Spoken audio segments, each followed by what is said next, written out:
Well, okay.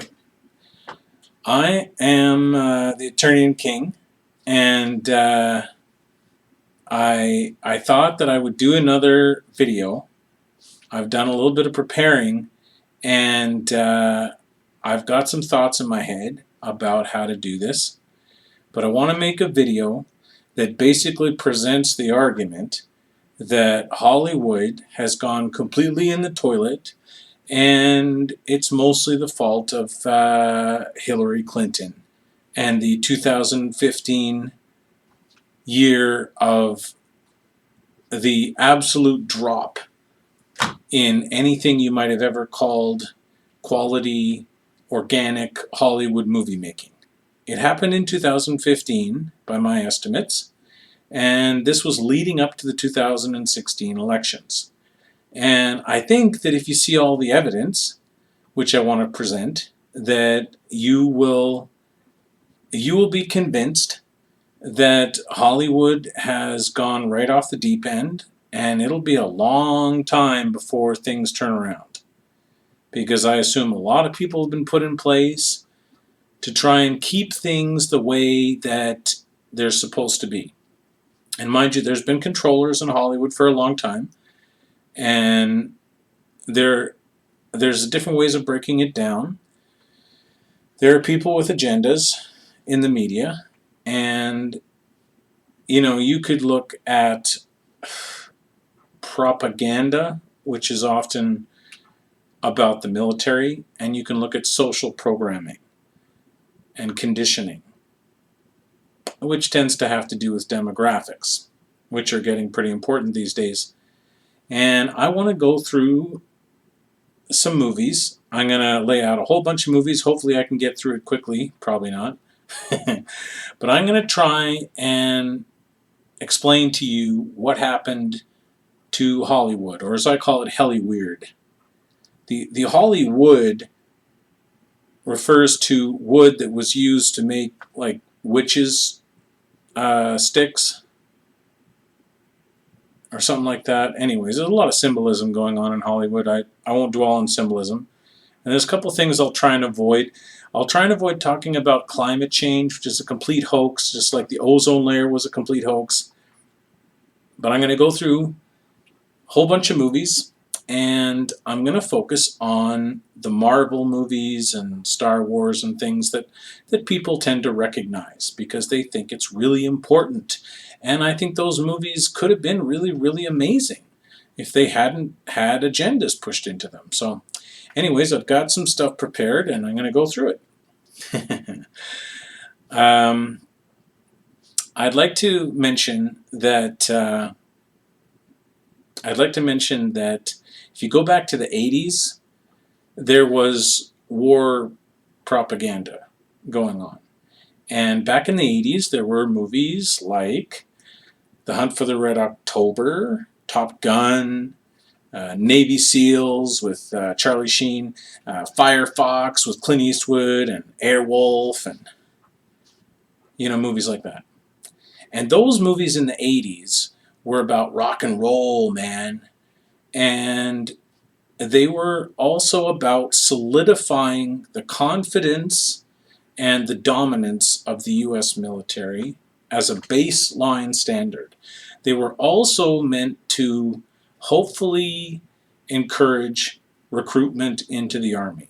Because back in the 80s, they weren't sure how well they could get top quality people to join the Army. And I think they did a pretty good job, maybe. I don't know. I've never been in the military. But I think they've improved in some areas, perhaps. Or they just buy people in the... buy people into the military that they need. Anyways, that was the 80s. In the 90s, or at least in the latter 90s, you will notice that there were some war propaganda movies that were slightly different. Movies like Charlie Wilson's War, which was hammering it into your head exactly why we needed to go into Iraq and deal with the Mujahideen and blah. and movies like Zero Dark 30 with Jessica Chastain. And you know she got paid off because she was in so many movies after this. Even though she can't act at all, she's completely deadpan. Another redhead. I think at some point in time I should try and break down what the heck is going on with redheads in Hollywood, because that's really weird. But nonetheless, Zero Dark 30, they just had to convince you of really what happened to Osama bin Laden. What really happened? And then there was a movie, Spartan is another example, which had, well, it had Agent Coulson in it, if you want to make the Marvel reference. And it was a movie about Secret Service agents who were doing top secret, off-board, off-paper missions into the Middle East somewhere. And as a baseline for all of these movies, as you'll see consistently, even going back to the 80s and forward, and I'll give you some examples of this, but basically as a baseline, they need to establish that no matter what the country, the U.S. needs to go there and bomb them and do their job. Okay, no matter what's going on, the U.S. military ignores sovereign nations who think that they don't need the U.S. to tell them what's what. And so they make all these movies. And I'll give you some examples more recently going into the 2000s. Okay, you'll see some movies like Home of the Brave, which has Nick Fury in it, and Hornet's Nest, and Hyena Road, and Hurt Locker, that's got Hawkeye in it, and Act of Valor, and 12 Strong, that came out recently, and that's got Thor in it. And there was a movie, Above the Best, it was a documentary. And these movies, unlike the 80s where they push war propaganda, they don't really need to have rock and roll and jets flying around. They don't need that. They just need to establish that our guys need to go over there to somewhere in some sandy desert place that you don't know where it even is on the map, and we just need to bomb them and do our thing over there. And believe me, I don't actually care. I mean, if it's across the ocean, I don't care. Blow it up, carpet bomb it. I don't care. But leave my movies alone, okay? Or make your war movies over here, and leave my film fantastic fun fare alone, okay? So let's talk about Marvel movies. So getting into the 2000s, we had the X-Men, the year 2000. Now, I don't know if you want me to run on about this. I don't want to run on about the pedophilia and the payoffs that came out of Nickelodeon and guys like Bryan Singer and Senator Redstone. I don't want to go on about that. But when I look at these teen heroes and teen vampires and stuff, it really annoys me. Anyways, the X-Men in 2000, it's a basic superhero movie, although I felt there was an unnatural amount of diversity in it. But that's okay, because I think even the comics had an unnatural amount of diversity in them, and that's true to form, And that's all I have to really say about the X-Men. And I'd say that if it wasn't for the X-Men proving that superhero movies can be done and people will go and watch them, that paved the way for the ability to make superhero movies. It's just, sadly, they need to keep pushing their agendas. And we'll get to see more and more agendas as we go along. So let's skip to 2008 when Iron Man came out. Okay. So Iron Man, I would say it seems to be based on the image of Tony Blair, who was laughing at the Iraq War and the total domination in the Iraqi lands. If you're not aware of that, whatever, look into it. But I think the image of Tony Stark has changed over the years, but I think originally it was based on the just absolute domination of the Middle East, because everyone in America was like, yeah, we need to go mess them up, man. Look what they did on 9/11. We're going to go kick their ass all over the place. We're going to drop the hammer on those guys. Anyway, so Iron Man had a subtle mention of refugees. The business of refugees became a much bigger thing later on. But even in the very first Iron Man movie, Tony is disturbed at the fact that there's a bunch of displaced refugees, although the movie never told us where to put those refugees. The movie was like, oh, we got to deal with the refugees. Oh, it's so terrible. And what do we got to do? We got to go over to some desert place and bomb them. That's a good idea. Fine. So also in 2008, The Incredible Hulk came out. And there was a lot of macho military imagery in that. And I would also argue that it is the only Avenger, the only actual Avenger, the Hulk, or I would go on to say the only Avenger movie, but basically the only Avenger who doesn't have a superfluous black boyfriend. And I'll probably run on about that. The movie Incredible Hulk, I can't talk about this movie without mentioning that somebody I have a lot of respect for is in that movie, very, very, very briefly.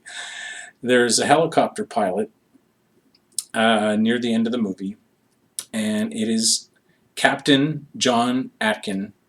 And Captain Atkin is quite a guy in the He-Man Masters of the Universe community. And I don't think he likes me. I don't think he likes the Eternian King, but I don't know why either. And if John were to pay attention to me, I hope he does. And I love what you do, John. You're awesome. And you're practically an Avenger. Captain Atkin is practically an Avenger. Okay. Anyway, so 2010, we got Iron Man 2. Now, 2010 was just before Obama was going to get reelected. And these things are planned out. And I want to really hammer this down because it's crucial when you get to 2015, because Hollywood took a major dive in the wrong direction. That would be pathos instead of logos, which gives you chaos under eros. Anyway. So 2010, Iron Man 2, and it's getting close to the time to re-elect Obama, so we had to put an arrogant black guy in charge of the Avengers. This had to be solidified. America needed to know that the black guy is in charge. So we got Nick Fury is an arrogant black guy who talks down to all the white guys, no matter how rich or powerful they are, it doesn't matter. Then 2011, we had the Thor movie. And Thor, when Thor comes out, it starts to feel less of a coincidence that all of your superheroes have superfluous black boyfriends.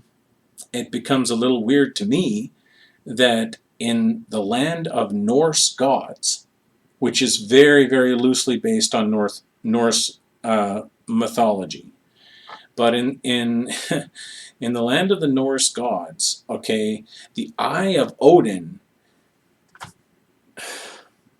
which is basically this giant machine that they had in the movie that would create the Bifrost to connect to the lands of which were under the watchful eye of the gods. And that's the Eye of Odin, okay? Odin sacrifices his eye to some wizard so that he can see everything in the Norse lands, okay? So I gotta wonder, why is the Eye of Odin being guarded by a black guy? Could it be forced diversity? Could they have an agenda here? Maybe. So also in 2011, we got Captain America. And we also got the bright blue Tesseract. I want to mention something about the color blue, because this also has to do with elections. But and the Tesseract is not the beginning of this, but I wanted to mention that whenever you see rich texture, bright blue, representing the power of the gods, it's because they're trying to tell you to vote blue because blue is Democrat. Now, I live up here in the ill-begotten, freezing tundra of the IMF Bank land management claim, formerly known as Canada. So I don't really care what you want to do with your White House and how, you know, you don't want to have a white guy in the White House, or you want to have a guy in the White House, and Hillary Clinton has a vagina. Blah. That was her entire election campaign, by the way. Hillary Clinton, she has a vagina. 2016. Anyway, so Captain America gave us the Tesseract, which is a very, very good example of bright, rich texture blue, which you'll see many times, and I'll try and give you some examples of that going forward. Also in Captain America, I think you could boil this movie down to a movement that was being pushed across media to punch a Nazi. You know, you got to punch a Nazi. That's what Captain America does. He punches a Nazi. Just in case you thought there were any Nazis around from the early 1940s, there aren't. There are no Nazis. And anyway. 2012. The Avengers comes out. And this movie fully establishes the black guy is in charge. He talks down to everybody. No matter how powerful or rich they are, the black guy snakes on a plane. He's going to come in there and tell you what's going on. And not only is the black guy in charge, he basically has NSA tracking systems. SHIELD is basically a global control. And this is an agenda that's been going on for a long time. They want to push the UN, the European Union, and the central bankers want to control the entire world. The Rothschilds, Henry Kissinger, those kind of guys. George Soros, you know. And then your Hollywood goons, like, I mean, you could look at, I don't know, Warren Buffett or some of those people. And some of the investors that are buying up studios, or, you know, people say China's buying up Hollywood. I'd say it's more crucial to say that Hollywood is more concerned about the box office numbers from China than they are in America. That's very important to understand. Hollywood won't move a movie forward unless they think it's going to get played in China. If China says they're not going to play this movie, then Hollywood, they're going to rethink making it. Does that make sense? Okay. So let's let's get back to Captain America, 2014. Captain America Winter Soldier, I'd like to point out, because I've heard a lot of people recently saying, why don't we have a Black Widow movie? How come Black Widow didn't get her own movie? She did. I don't know if, like, you didn't watch this movie, but Captain America Winter Soldier is actually a Black Widow movie. She drives Captain America around, she takes down more bad guys than he does, and she talks a lot of crap. She talks down to him constantly, and in this movie, I think they were trying to slowly push the idea of Hillary Clinton is going to come in. She's going to be the one we've got to pay attention to. And so there's a little bit of girl power in this, and Black Widow was the girl that they had. She's also a super hacker. She saves Captain America most of the time, or half the time. And at the end of Winter Soldier, Black Widow, like, literally dresses up like Hillary Clinton. I don't know if you noticed, but I noticed. She literally dresses up like Hillary Clinton, although she didn't get it quite right, because Hillary likes to actually dress up like Mao and Xi and Chinese dictators, which is bizarre. No one knows why. And at the end of this movie, they had to fight the evil white male patriarchy. This is going to become a very important thing because I believe that in 2015, leading up to the 2016 election, everything was set up to make sure that Hillary Clinton wins the election. Okay? Let me put this down. I gotta put this down. I need some water.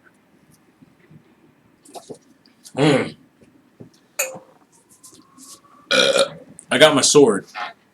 I got my He-Man sword. I made this just so you know who's in charge. So getting back to what I was saying. Things were set up to make sure that Hillary Clinton wins. They had her in a lineup of potential presidents. Including Donald Trump. He was just a lineup of old, rich, white males in suits that you were not supposed to vote for. You were supposed to vote for Hillary Clinton. Why would you vote for some rich old fart? And so there was a lineup of rich old farts that were there to make Hillary Clinton look good. One of whom was Donald Trump. And while he was campaigning, just basically copying and pasting the Richard Nixon campaign of Make America Great Again, which is exactly Richard Nixon's campaign. That's all he did. He just copied the Richard Nixon campaign. And at night, he would tweet, mostly about people like, I don't know, like Roseanne Barr, or like people in Hollywood that he didn't like. And people voted for Donald Trump's tweets. Go figure. Anyways, let's get back to Winter Soldier. So, at the end of this movie, they have to fight the evil white patriarchy, which is played by Robert Redford. He plays this like senator who's in charge of S.H.I.E.L.D. or something. Now, also in 2014, Robert Redford was in I'll say a similar movie, or at least a similar looking movie. And you'll notice often with Hollywood, they don't care if you even watch these movies. What's on the cover is the most important thing. What this movie looks like is the most important thing. The very basic idea. And this is ruining the creativity in Hollywood. This is a major important point here. So there was a movie that Robert Redford was in that was called Truth. And he's a reporter and he's struggling with the truth about the Bush War. Ooh, what a whitewash. And who's going to do a whitewash better than the whitest guy ever, Robert Redford? Why not? And punch a Nazi. So, getting back to this thing I'm saying about how 2015 was the year of Hillary Clinton has a vagina, 2016. Okay? And I want to get to 2015 and show you a whole massive lineup of movies that came out in 2015. Now, I might emphasize on Marvel movies, but I want you to understand that Marvel's not the only thing being pumped out of Hollywood. And like I said, they mainly only care if you look at certain aspects of the movie. Even if all you look at is the poster board or the image of the movie, that's all they care about. Hold on. You'll take me a lot more seriously if I put on the crown. Okay, I'm wearing the crown. So, let's do this. Now I want to give you an example also, because prior to 2015, there was a feminism that was going on that was very different than whatever 26th, 27th, 29,000th wave feminism that Hillary Has a Vagina 2016 campaign brought to Hollywood. Okay? And I'll give you some examples. Prior to 2015, there were movies like Clips, which just basically says that women are all skanky and no one can tell them what to do. And there was a documentary called Free the Nipple. It's like, women can just show their boobs. And there were movies like Liz September, which was an anagram for les or lesbian, like, ooh, girls kissing, such feminism. And no one ever cared if girls kiss. People like girls kissing. Who doesn't like girls kissing? It's not feminism. That's kind of normal, kind of, you know. And there was a movie, Ashley, where this girl is like really suicidal and oh, she just can't handle anything. Oh, the feminism, which is nonsense. And there was a movie, Echo Park, where the girl has a black boyfriend, and you'll see a lot more of that going forward. Anyways, and there, another example I had was a movie called Victims. I guess women are all victims. And there was a movie, Sky Dancers, with like, I don't know, I guess, women as an idea of feminism prior to 2015, it didn't really mean anything. It was kind of like maybe women were like they were able to take some aspect of what men do, and they can just be a little skankier about things. I don't know. That's the way I see it. I don't see feminism prior to 2015 having any significant meaning, and the only meaning of feminism 2015 going forward was to convince you, especially in that year 2015, put it up on the screen, 2015 was the year of the vagina. Hilary has a vagina. Okay, you ready? Because I'm going to go through it. I got a list of movies, because what happens in 2015 should just blow you out of the water. Okay, there's there's a bunch of movies that come out in 2015. Um, Maybe I'll give you an example of a movie. There was a documentary that came out called Debugging the Gender Gap. Ooh, is this some idea that, and this has been totally debunked, this idea that women don't get paid as much as men, it's been debunked, okay? Men tend to get paid more because of jobs that men do that pay more that men do. It's just that simple. And if you had common sense, you would know that. But this is not the same as a documentary like Free the Nipple, where it's like, women should just show their boobs and be skanky. Okay, it's not the same thing. This is basically like a war. They're saying men and women are different, and we need to get rid of men. Got it? So let's go through 2015. There were movies. There were movies coming out like it just. I should name some of them. There were movies coming out, and it seems like all you needed to do was have a script and an idea that has like a female lead in it. Even if your movie is a terrible idea, you are going to get greenlit. You're going to get your movie made in 2015 if you have like any kind of heavy female imagery or idea. Your movie's getting made. So you'll also start to see the use of the color blue sometimes, and that's important. Again, they're trying to convince you with the color blue, you need to vote blue. So occasionally you'll see that. So I'm just going to look at some of these movies that I found from 2015. Um, there's so many. Oh my God! How about movies like Frontier or Love Finds Charm, or you know what they did? They had not only a documentary on the real Von Trapp family, but they also had a remake of The Sound of Music live as a movie version of a live performance, because we all know how heavy a female lead The Sound of Music. You know, the Hills are alive, you know what I'm saying? You know about Julie Andrews, right? You know about you know about the Jews, right? Okay, I'm just checking. And okay, so let's go through some of these movies that happened in 2015.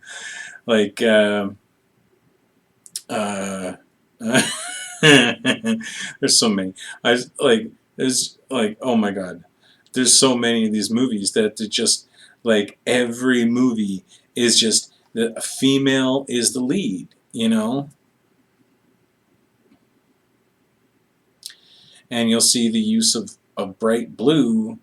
Where's the movie Midwife, uh, Blood of My Blood.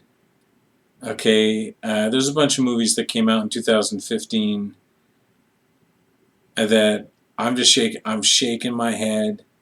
Okay, Queen of Earth. Queen of Earth is a movie in 2015. Okay, like really. Um, the Royal Night Out. Oh, they're so royal, these women. Or oh God. Um, what's another one? The Princess Cut. Oh yes, she's designed to be a princess, and oh my God, it's ridiculous. Yeah, Garage Sale Mystery, Antonia, The Age of Adeline. You'll notice that blue color. That's Age of Adeline is a movie about this girl who lives forever, kind of like Highlander, except not in any way like Highlander. Okay. Bleeding Heart, The Gal Who Was, Unexpected. There's the blue color again. Addicted to Fresno. Oh my God. One More Time, so blue. Everything Will Be Fine. Um, there was a movie, Queen of the Desert. I almost found that movie interesting. I mean, it was extremely boring, but it was a tale of some of the way wealthy people used to explore Egypt to go see the pyramids back before it became a tourist spot. It's an interesting story, but they spent 90% of the time boring you to death about how the woman was the one who did it. It's like, really? Are you sure there wasn't like 20 other guys helping her go to Egypt? You sure? Sure it was the girl who did everything. Are you sure about that? Queen of the Desert. Oh my God. The Girl King. No men beyond this point. Huh? Huh? Getting the idea yet? Um, oh, so many movies. How about Burn, Burn, Burn? Or, okay, here's some serious ones, okay? Gem and the Holograms. And if you want to talk about superhero movies, of all the old animated shows they got to redo in 2015, they got to do Gem and the Holograms, right? Even though the movie was terrible, but they had to do it. And Cinderella. I mean, Cinderella in 2015? Tell me there's not a reason for that. How about The Hunger Games, where the girl is on fire? And there was another thing that happened in 2015. There was the movie Mad Max Fury Road, where they deliberately did a scene in that where basically the machoest guy ever has to save all these women that are being put into this vault for like some reason. I think the evil guy is like trying to have some breeding program or something, so all these women need to be saved. And all over the TV and the daily shows, they're just like, how come a man needs to save women all the time? And so they had a female character, and they were ragging on that movie when the movie was designed with a female character in it who was even more badass than Mad Max. And the guy playing Mad Max doesn't look anything like Mel Gibson, so nobody who cared about Mad Max would want to go and watch that movie because it doesn't have the guy in it, you know. But it has a girl in it, and she's got dirt and filth all over her face, and she don't need no man, and she just shave off all her hair and kick everybody's ass. You gonna tell me that's not an agenda? Well, it's 2015, so there's an agenda going on. You know what else came out in 2015? Star Wars Awakens. Hilary has a vagina. So Star Wars Awakens, female lead, you got Kathleen Kennedy on TV saying the future is female. Why? Is it because Hilary has a vagina? 2016. Is that why? Probably because everything on the screen coming out of every media company in 2015 is about women. Pretty much. Pretty much.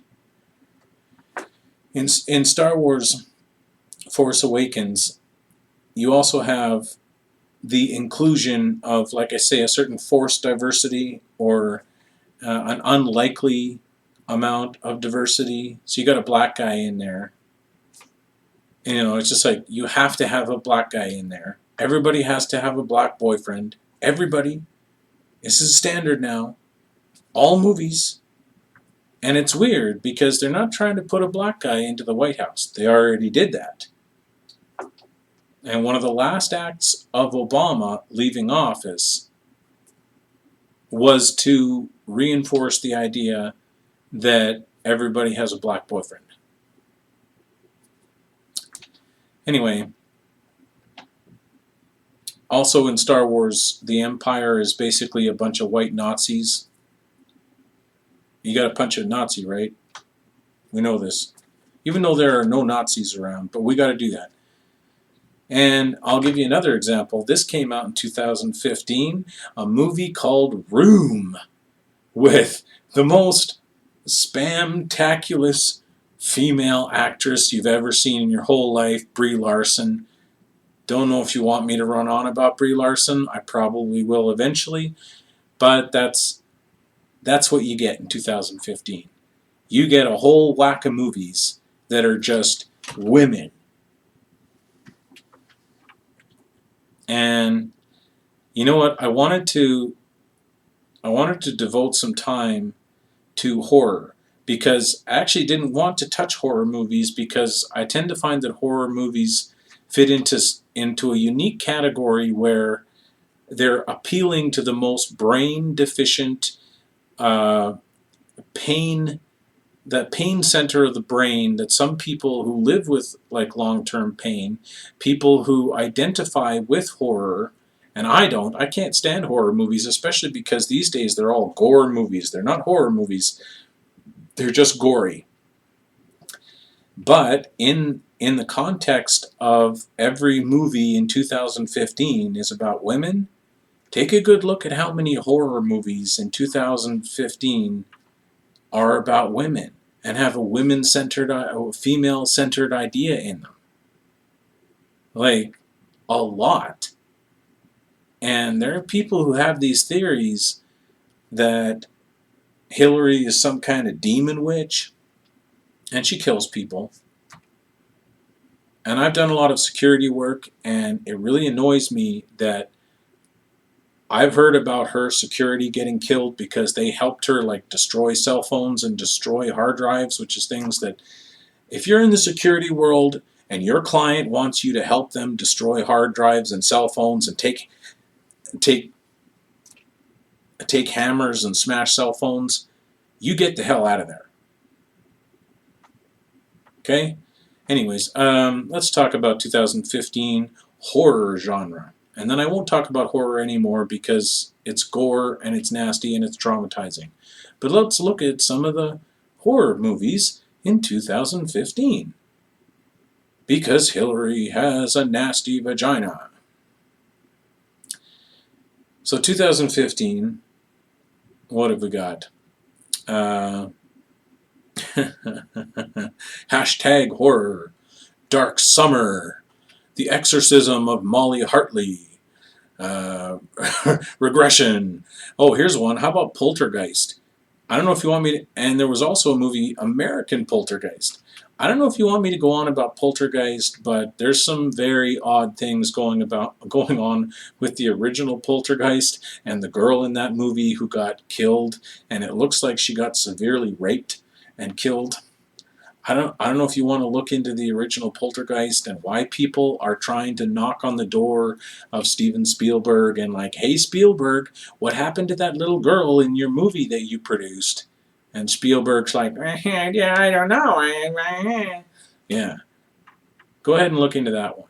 And try and find out why Spielberg doesn't even want to address the situation. Okay? Anyway. So, 2015, some horror, gore movies that are just like women everywhere. Just women are in every movie. If you have any idea for a movie and it's got women in it, your movie's getting greenlit in 2015. Okay? Just every movie.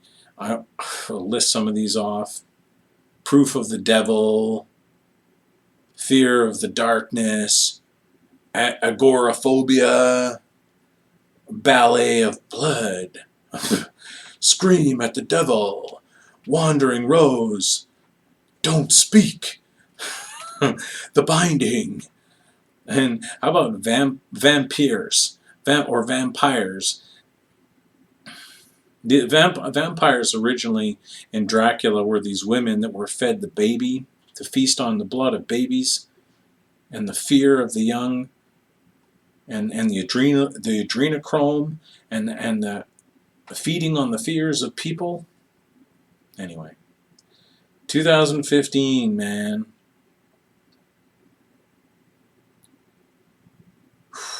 There was a movie, The Sand, or I think it was also called Blood Beach, and it's just like that's the nicest version of like bikinis and beaches and blood.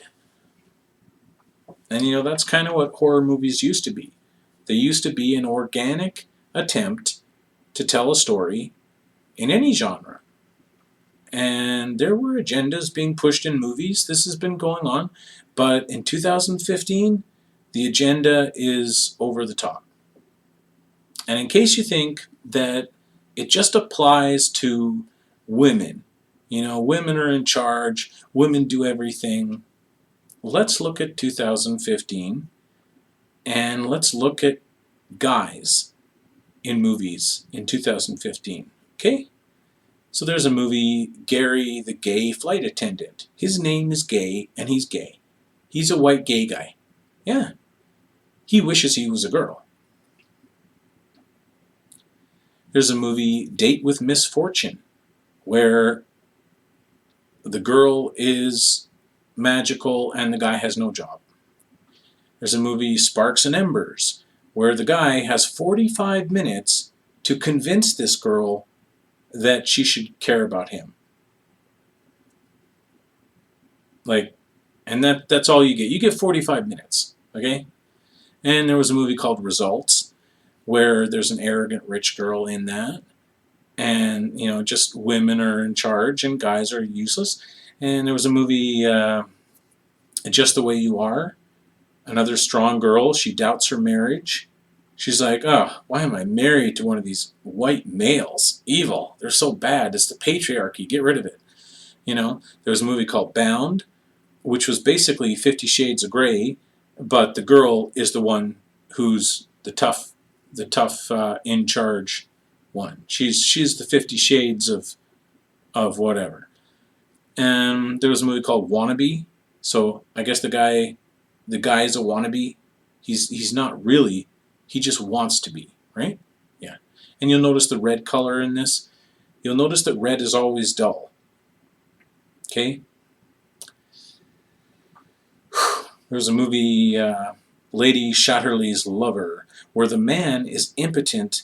He can't get an erection. He can't have a baby, and he's really pathetic. Right? Get that? White men are impotent and pathetic. Get it? So there's another movie, Scottish Muscle, where 6 guys all compete for one girl. Yeah, that's how pathetic you are, white guy. And there was a movie called After the Ball, where Cinderella in modern times is a fashion guru, and the guy that she's with, her subtle boyfriend guy, he's completely useless and meaningless. She is Cinderella. She's magical, but the guy is useless, right? Got it? There was a movie called People, Places, and Things, where there's a fat guy and he gets dumped by his girlfriend, but he's not really sad. He's lost the love of his life, his fiancée. He really loved her, but he's fat and useless, but he's not sad about it. He's all by himself. He's an incel, but he's not sad.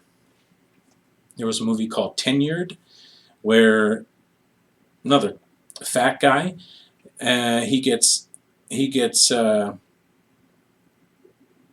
he gets dumped.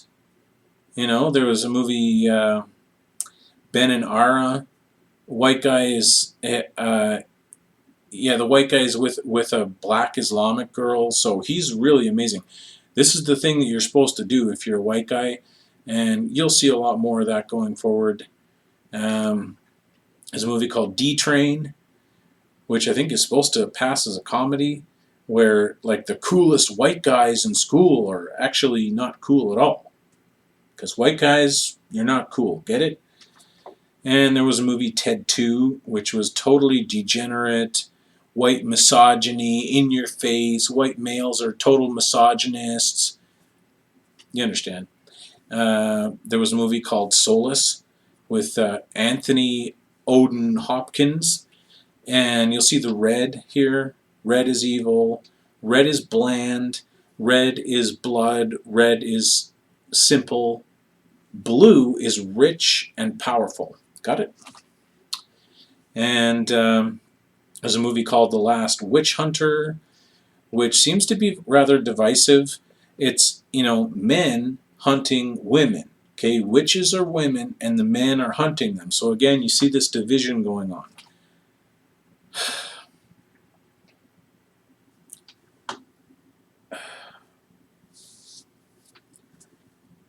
And there's a movie called The Runner, where there's an evil white politician who's got an oil scandal going on and a sex scandal going on, and he's just running away. Oh, you evil politicians, you white male patriarchy, get out. And there's a movie called Man Down, which, the title really says it all, man down, especially if you're a white man. And, Shia LaBeouf is supposed to be a Marine. I don't know if you're buying Shia LaBeouf as a Marine, but I'm not. And there was a movie, Rock the Kashba, where really old, crotchety Bill Murray and Bruce Willis are in Afghanistan, and they're both competing to pick up on some young girl because they're creepy old men. And even though they're doing the right thing, they're going to Afghanistan because white guys just need to get out. White guys need to go and find a black girlfriend, and they just need to get out of the way. They just need to die. They're old. Got it? So there was a movie called Black Mass, where there's a mobster whose brother is a senator. Get it? White male senator is evil. Is connected to the mob. Got it? There was a movie called Maggie, and I used to like Arnold Schwarzenegger. I used to like Arnold. You need to get to the chopper. The chopper. If it bleeds, we can kill it. I need some more water.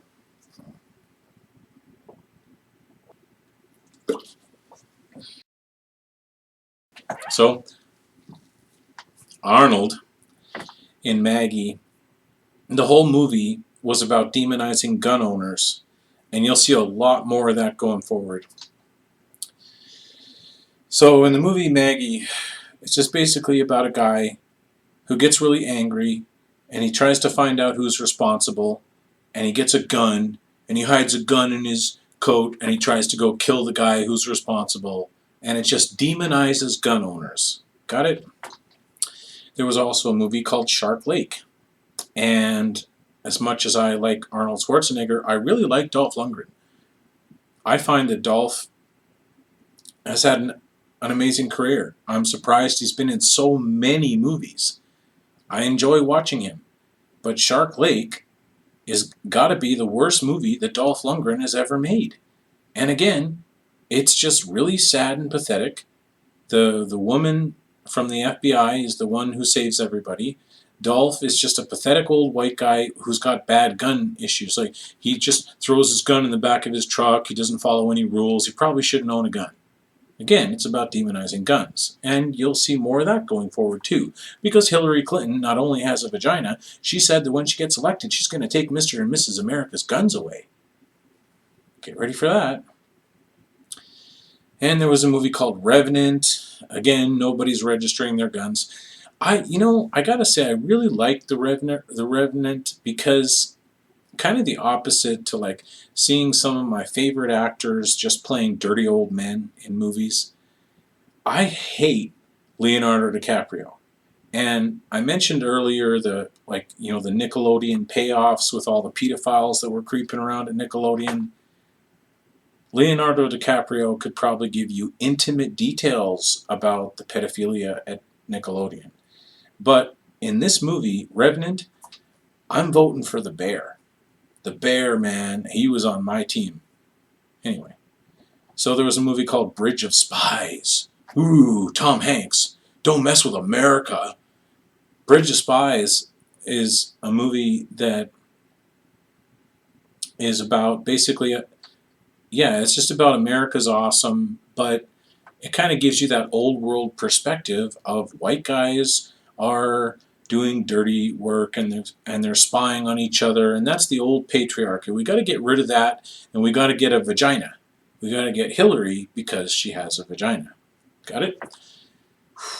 And there was also a movie, I guess it's supposed to be funny, there was a movie called Bill about William Shakespeare, and he's a total loser. Got it? William Shakespeare, total loser. Because he's a white guy. And there was a movie called No Deposit. Dun-dun. And this is where a white guy snaps, and he gets a gun, and he goes out and shoots people, because guns are bad, and white guys are bad, and white guys with guns, really bad.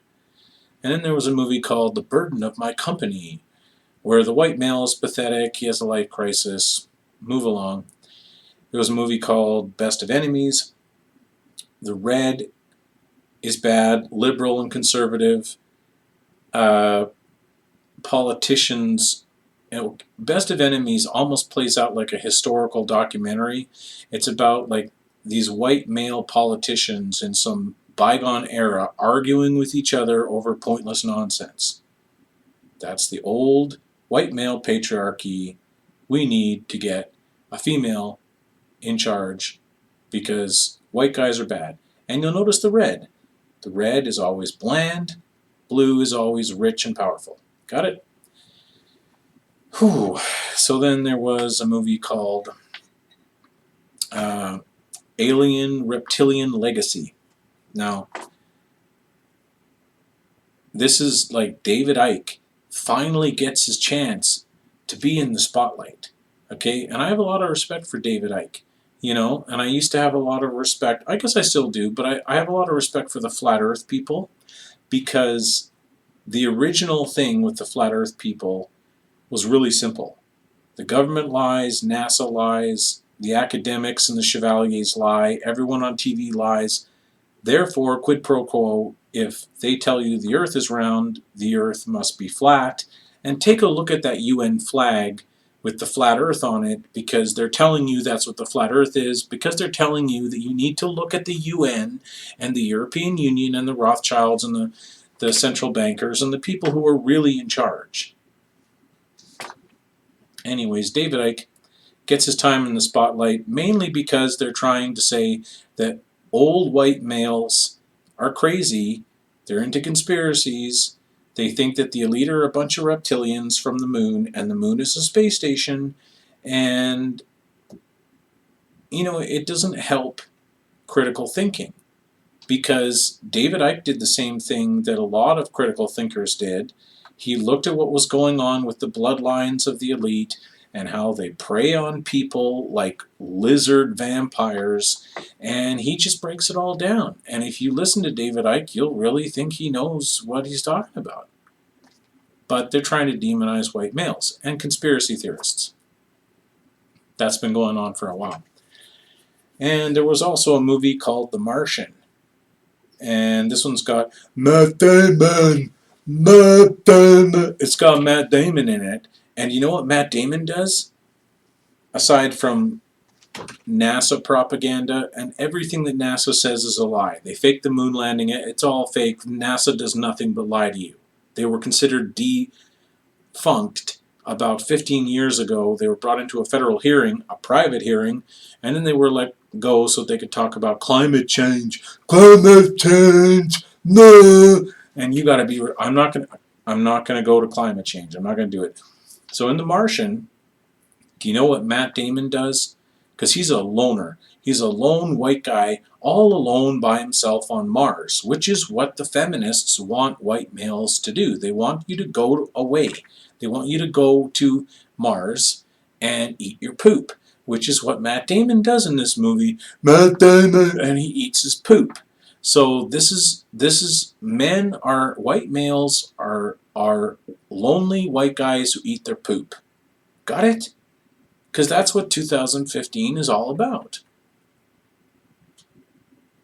You know, I decided that I would make a small list of some movies that had the color red and the color blue and go through that with you, just so you understand something that I'm talking about here, okay? Give you some examples. Use your own discernment, okay? I didn't, pull this out of my butt. So, red. And this is just 2015, leading up to an election where they're trying to convince you who to vote for. So let's give you some examples. There was that fat, disgusting Michael Moore. He had a movie, and there was a movie called Ordinary World, Almost Mercy. There's a movie called There was a movie called A Faster Horse. I think it was a documentary. There's a movie called Bag Bay Lover, Wolf Pack, Chuck, Hunter Gatherer. There's a movie called Staten Island Summer. You'll see that red is just plain red. It's boring. Sometimes it's dark. There was Band of Robbers. You'll notice sometimes the red is only in the title. There was a movie called Zero Tolerance, and you'll see that where they use that rich texture, it's usually in sort of a dull gray.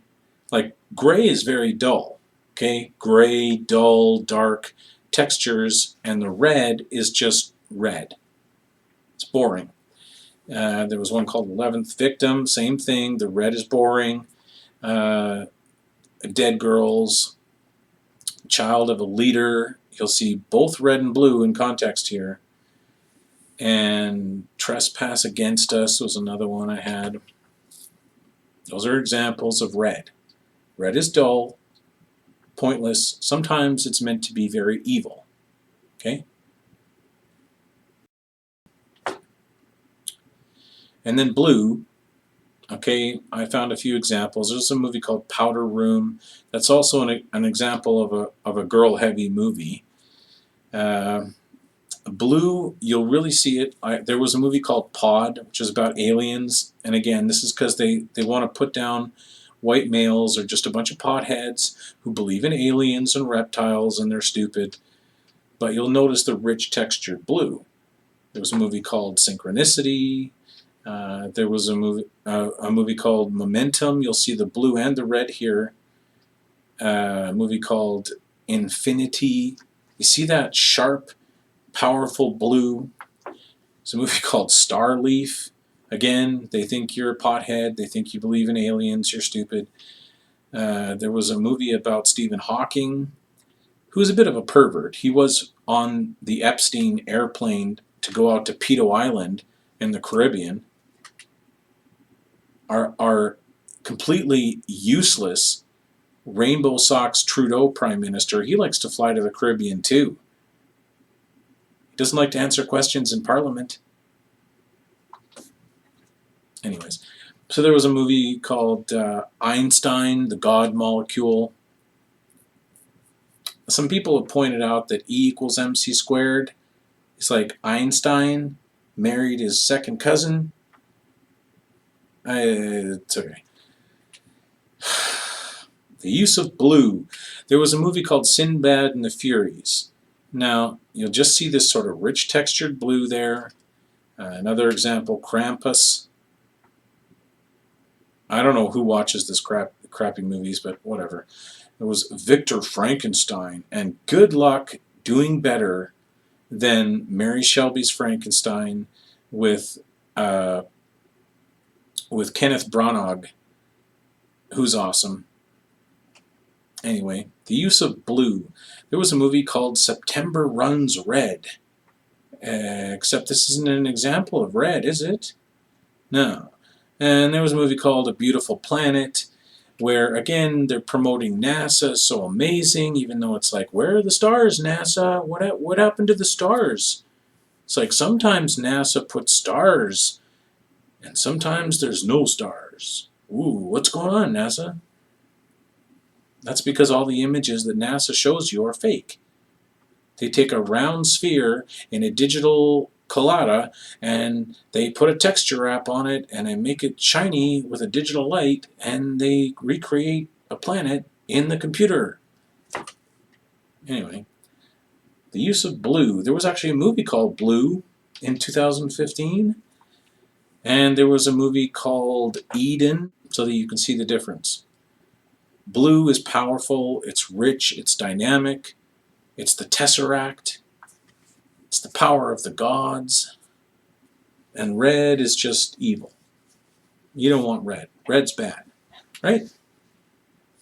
It's weird how all of this was lined up in 2015, and yet Hilary didn't win, did she? What are some other 2015 examples?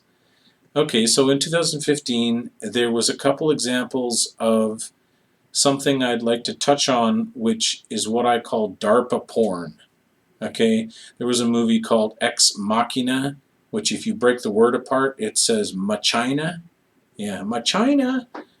I won't go there. There was a movie called Westworld, or Netflix Westworld, which was basically gratuitous and nonsense, violence and nudity mixed in with the AI is going to save us and robots are going to save us. Yeah, bull. And there was a movie called Kill Command.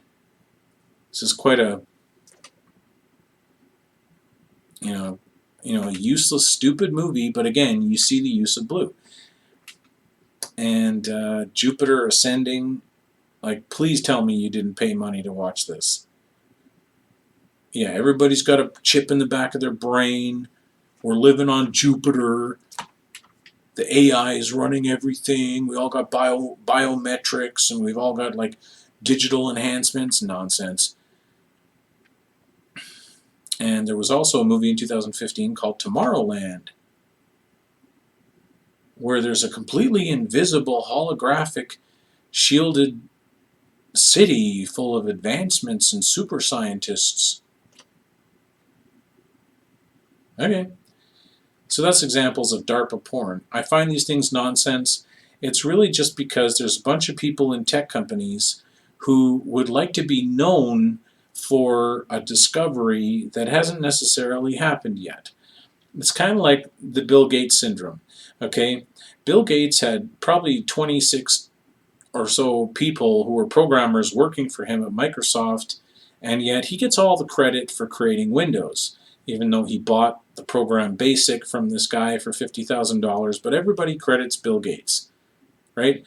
Well, since he's a super mega billionaire and he's working on ways to depopulate the planet with weird viruses and genetically mutated mosquitoes that are killing people and like weird vaccines where he's like reduced to zero. Yeah, how about you take a flu shot, Bill Gates? Someone needs to lock him in a room full of mutated mosquitoes. Watch him banging on the door. So that's DARPA porn. It's nonsense, but it's sort of like there's a bunch of people in the tech industry that if anyone were to ever create a functional AI, they want to take credit for it. And you'll see it a lot in movies.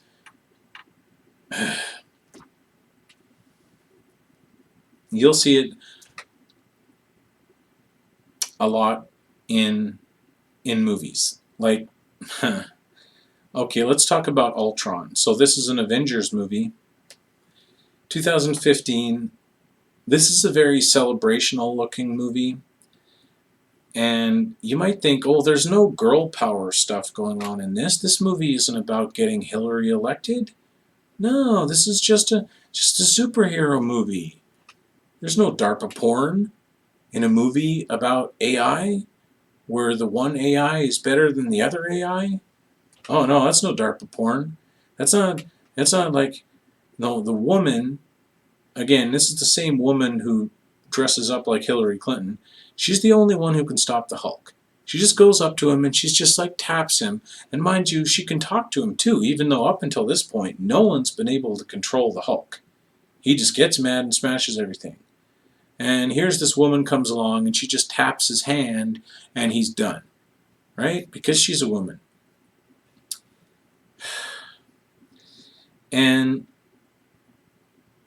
I guess that means that if the Hulk is the most powerful, strong Avenger, the strongest Avenger, then that must mean that Black Widow is the most powerful, strong Avenger that there is, because she can take him down too.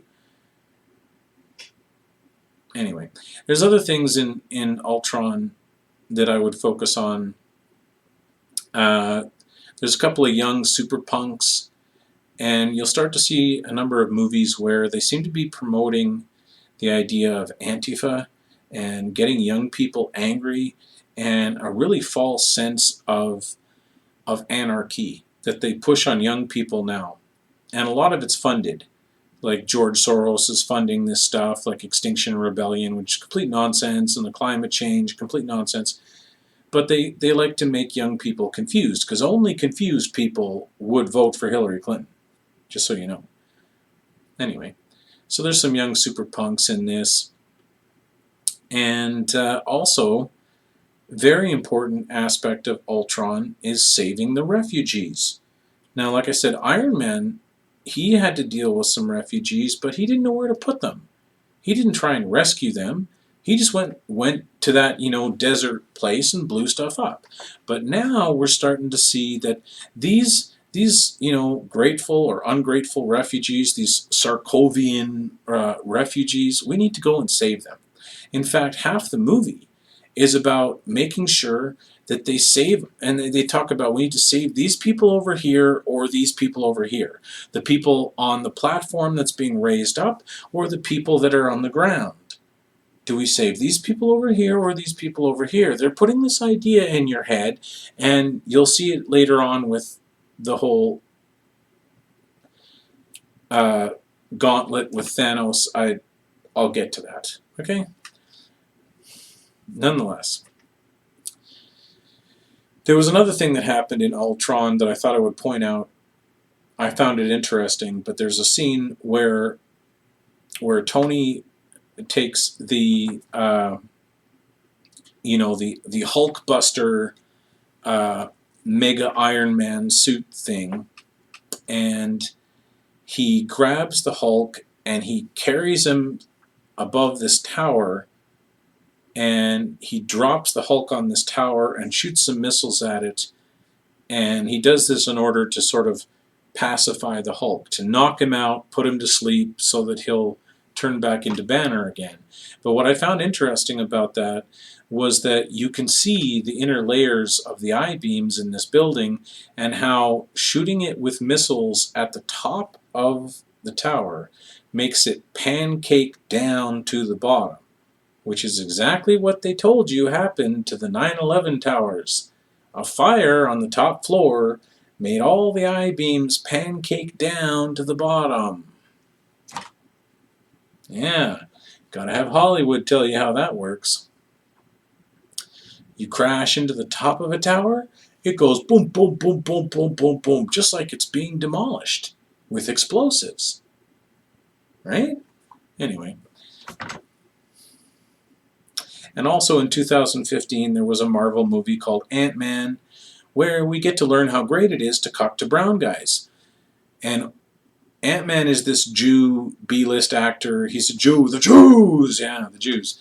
He's Jew man, and he's also showing you that white guys are criminals. They belong in jail, You know, he's a criminal. It's all about stealing stuff. He's a white guy and he's a criminal. And because white guys are all criminals, Ant-Man is going to show you that it's perfectly normal for your wife, your white, blonde, beautiful wife, to just go and remarry a brown guy. That's perfectly fine. And they can have the kids and they can have the house and you can just live in a van with some Mexicans. Got it? Thanks, Jew man.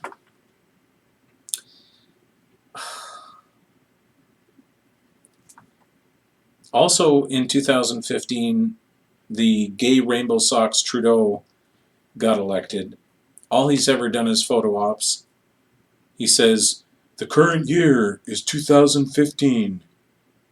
And people are asking him about the economic situation, the international affairs, why he's doing this or that or the other thing. And he says, because it's 2015. So let me tell you about 2015. So Obama is leaving office and Hillary's coming in, right? So there's something odd that people noticed. they noticed that Michelle Obama has some kind of a little bulge in her dress. Allegedly. Allegedly, Michelle Obama has a dingling. Okay? And thank God I don't have any personal revelation on this because, if I'm going to thank God for anything, it's that I've never met these people. Anyway, so there was some movies that came out in 2015 that I thought were rather interesting. There was a documentary called My Transgendered Kid, how it's really normal for your kid to want to chop their dingling off, even if they're 8 years old. That's normal. Also, there was a movie called Mala Mala, which is all about transgenders and how amazing and entertaining they are. There was a movie called Trans List. Oh, we gotta make a list? Isn't that what Nazis do? There was a movie called Growing Up Coy about a 6-year-old trans. And this made the cover of National Geographic. Okay? Just in case you thought that maybe all the media is involved, and you understand that when they're pushing an agenda, it gets everywhere. And I think one of the last things that Obama did when he left office, after doing everything that they wanted him to do, they wanted him to, set up a surveillance grid like the Eye of Odin. They wanted him to set up, predator drones and make it normal to just fly remote-controlled drones that shoot missiles and bomb targets and use satellite tracking systems. They wanted to normalize that. And he did that. And then as one of the last things leaving office, I think the people in charge, the big bankers and everybody, they said to Obama, as a going away president, what would you like to do? What was the one thing you've always wished you could do? And this is the guy who's married to Michael Obama, who he keeps calling Michael like 6 times, and he never corrects himself. And they're like, what would you like to do if you were really in charge? And Obama said, well, I'd like to teach America that trans is okay. Allegedly. So you can get used to this. In fact, going forward, beyond 2015, you'll notice that on Netflix, there was some interesting stuff going on. And it should be noted that when Obama left office, he dumped like $50 million into Netflix studios. So if you think like Netflix is really organic and it's a cutting edge, Obama is in charge of a lot of that. He's at least nudging them in a certain direction. And what do we get from Netflix? We get shows like Steven Universe. It's all about a young boy whose parents are drags. Yeah, and there was a show called Super Drag, where a bunch of drag queens can shoot lasers out of their bum, and they're just superheroes, but they're drags, and they chop their dicks off and stuff like that. And also more recently, and I care about Masters of the Universe, I'm the Eternian King. And what did they do? They put out a show called The Princesses of Diversity. The Princesses of Power. And yeah, the girls are supposed to be in charge right now. They're not, but they're supposed to be. Anyway, so in the princesses of power, even the superfluous standard black boyfriend, he gets to be a princess too. And all kinds of diversity. Oh yeah. And, to get real, there is a drug called resveratrol. And resveratrol tends to cause man boobs and hormonal chaos. And like I said, if you follow pathos instead of logos, you get chaos under eros. Do you need me to explain it to you? Do you? Do you want man boobs? That's why I avoid drugs as much as I can, because I don't know what's in them. It's that simple. Use your mind, protect yourself. That's all I'm saying. So, 2015, what an amazing year. However, in 2016, something happened. Hilary didn't win. Everything was set up so that she would win. Hollywood was making all these movies about how women are amazing, and yet she didn't win. And so some things changed. However, the recluse idea of this, 30,000th wave feminism, it kept going. So let's look at 2016 the same way that we looked at 2015.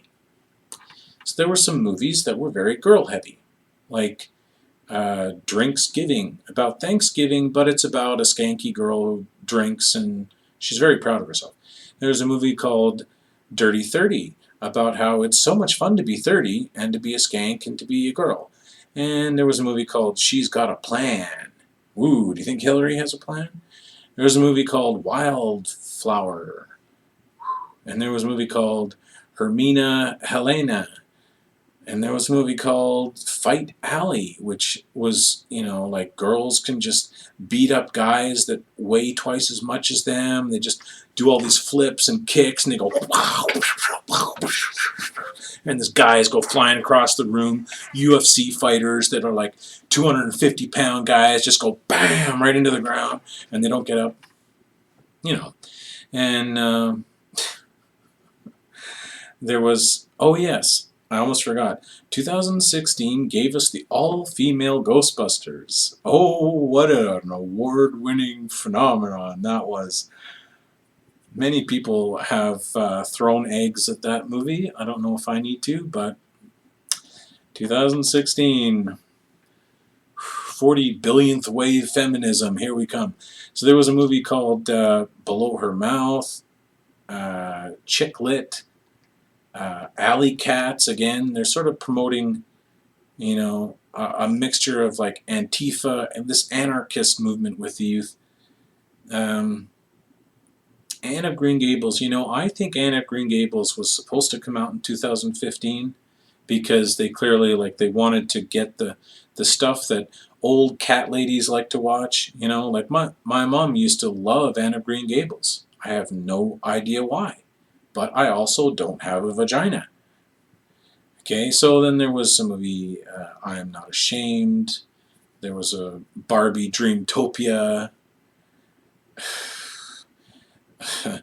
Yeah, there's going to be a utopia of girls that are in charge, right? There was a movie called Girl on a Train. Again, she's a drunk, she's a skank, and she don't need no man. There was a movie Always Shine, Julieta, All We Had, To Be a Miss, Mothers and Daughters, A Woman Apart. Apart from what? Apart from a man? Because we don't need men anymore?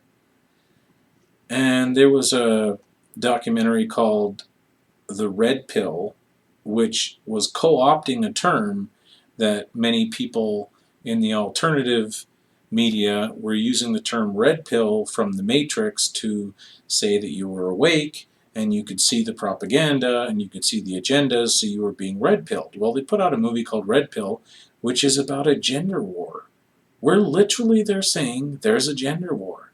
Men and women are just going to have to battle it out, and men are going to lose, because women are better than men. Or something.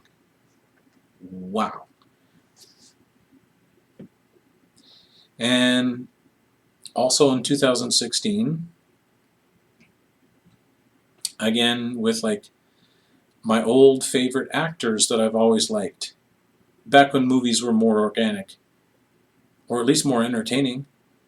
You know, there was a movie called Cold Moon with Christopher Lloyd, and this movie is so bad. Like, please don't go and watch this crap.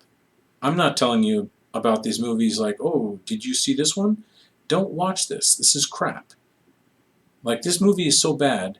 Cold Moon is not only the worst Christopher Lloyd movie, it's so bad, it makes my favorite Martian look like a multi-Oscar winning cinematographic masterpiece. Okay? So there was also a movie called Denial, where there's a female lawyer, she's in charge, and she's knocking down all the evil men, the evil white patriarchy. There was a movie called Guernica. And let's also look at men. Let's look at how men are being portrayed in 2016. Focus on that. There was a movie called Joshi. There was a movie called Amsterdam. Again, a bunch of stoners. There was a movie called Off Pissed. I guess they mean pissed off, where the vets are all angry and they got guns, and those evil white males got their guns and they need to have their guns taken away. And there was a movie called Mine about a suicidal soldier. I used to think that the soldiers were great. I thought we wanted to recruit people to the army. Well, not white males with guns. There was a movie called Stagecoach, or Stagecoach Jack, where all them evil Texans and their guns, or them old dirty white males and their guns. They're so bad. And there was a movie called Traded. Again, the guns are bad. There was a movie called Lawless Range. Again, a bunch of dirty cowboys with guns. There was a movie called The Bronx Bull, which is like white guys just fighting for no reason. Their whole life is about fighting, and he's just a mean guy who just wants to beat other people up. And there was the movie Sully. Did you used to like Tom Hanks? Did you? Because Tom Hanks is here to tell you that nasty old white males, they just crash planes. That's all they do. They don't build anything. They don't achieve anything. They're not amazing. They're not scientists. They just crash planes, and they're pathetic, and they should hold their head down in shame. Yeah. And there was a movie Bad Santa. White guys are a bunch of degenerate old drunks. There was the movie Deepwater Horizon. Ooh. We're going to get like Matt Damon. No, we're not going to get Matt Damon.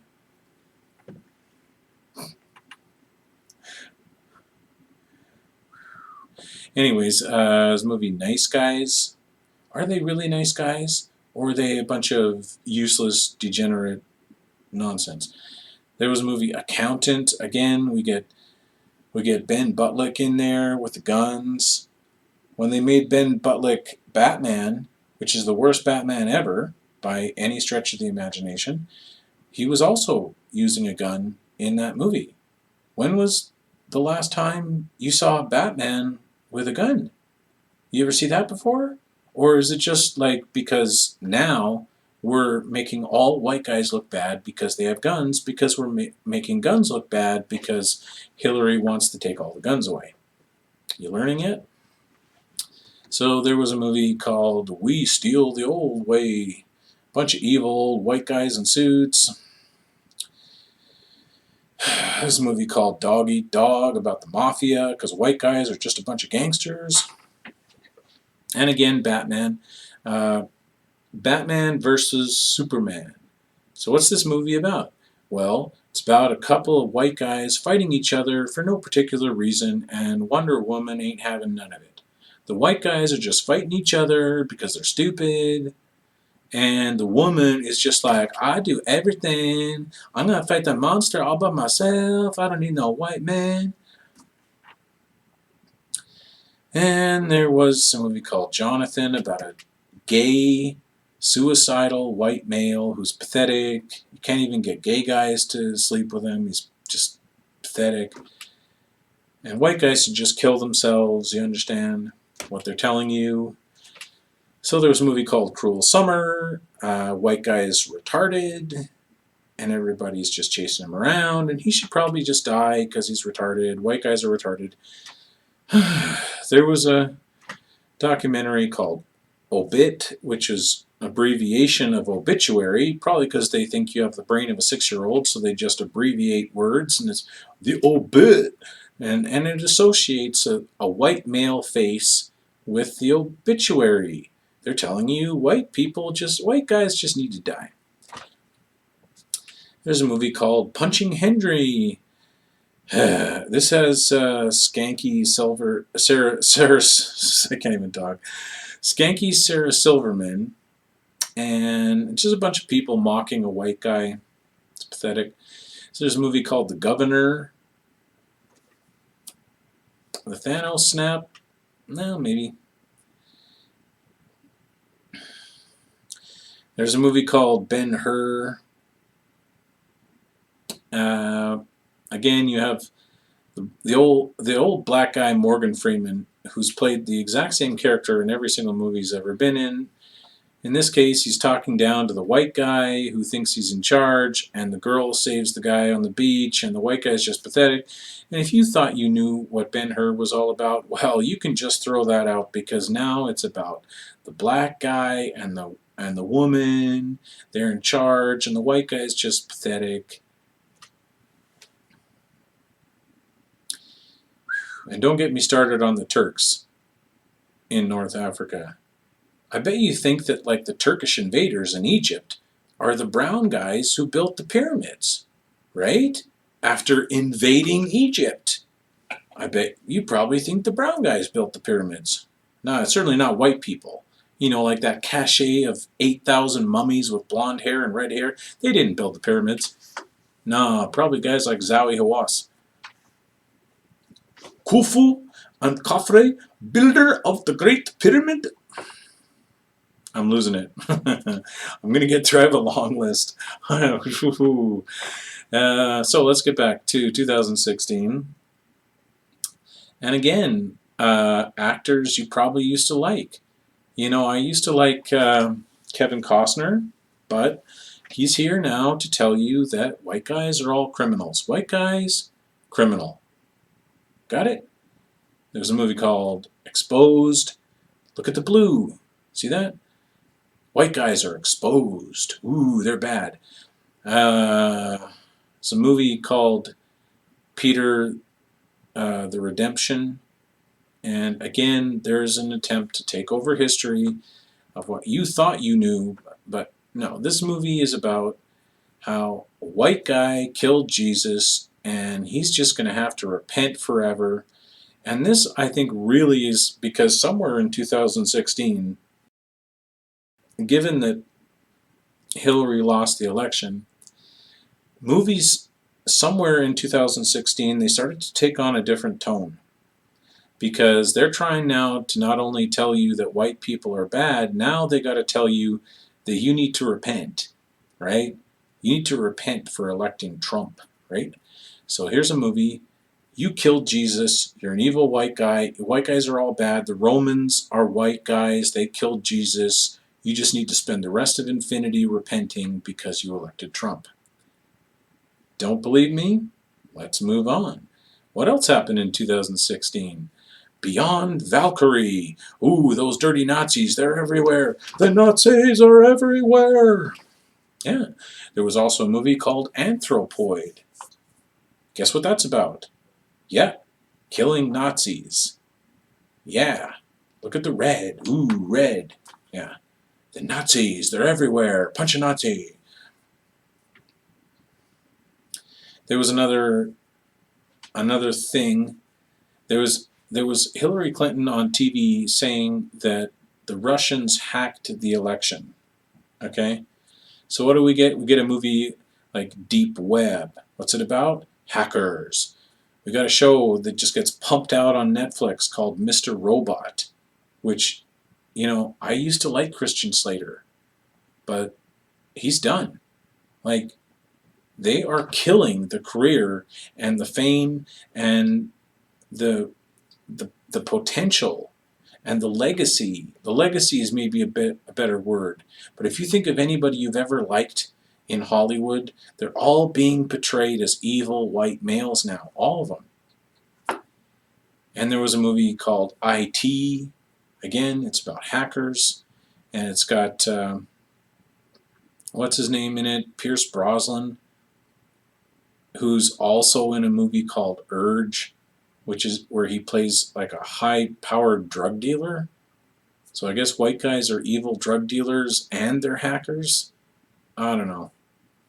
They also made a movie about Snowden, just to knock it into your head, about hackers, evil white males who go and hack computers, and they're just hacking everything. All these white males are all hacking. They're hacking the election everywhere. There was a movie called Hacker's Game. Oh, but these hackers are good because he's got the black girlfriend, so he's okay. He's doing the right thing, even though all white males are evil hackers and Nazis. He's got a black girlfriend. It's okay.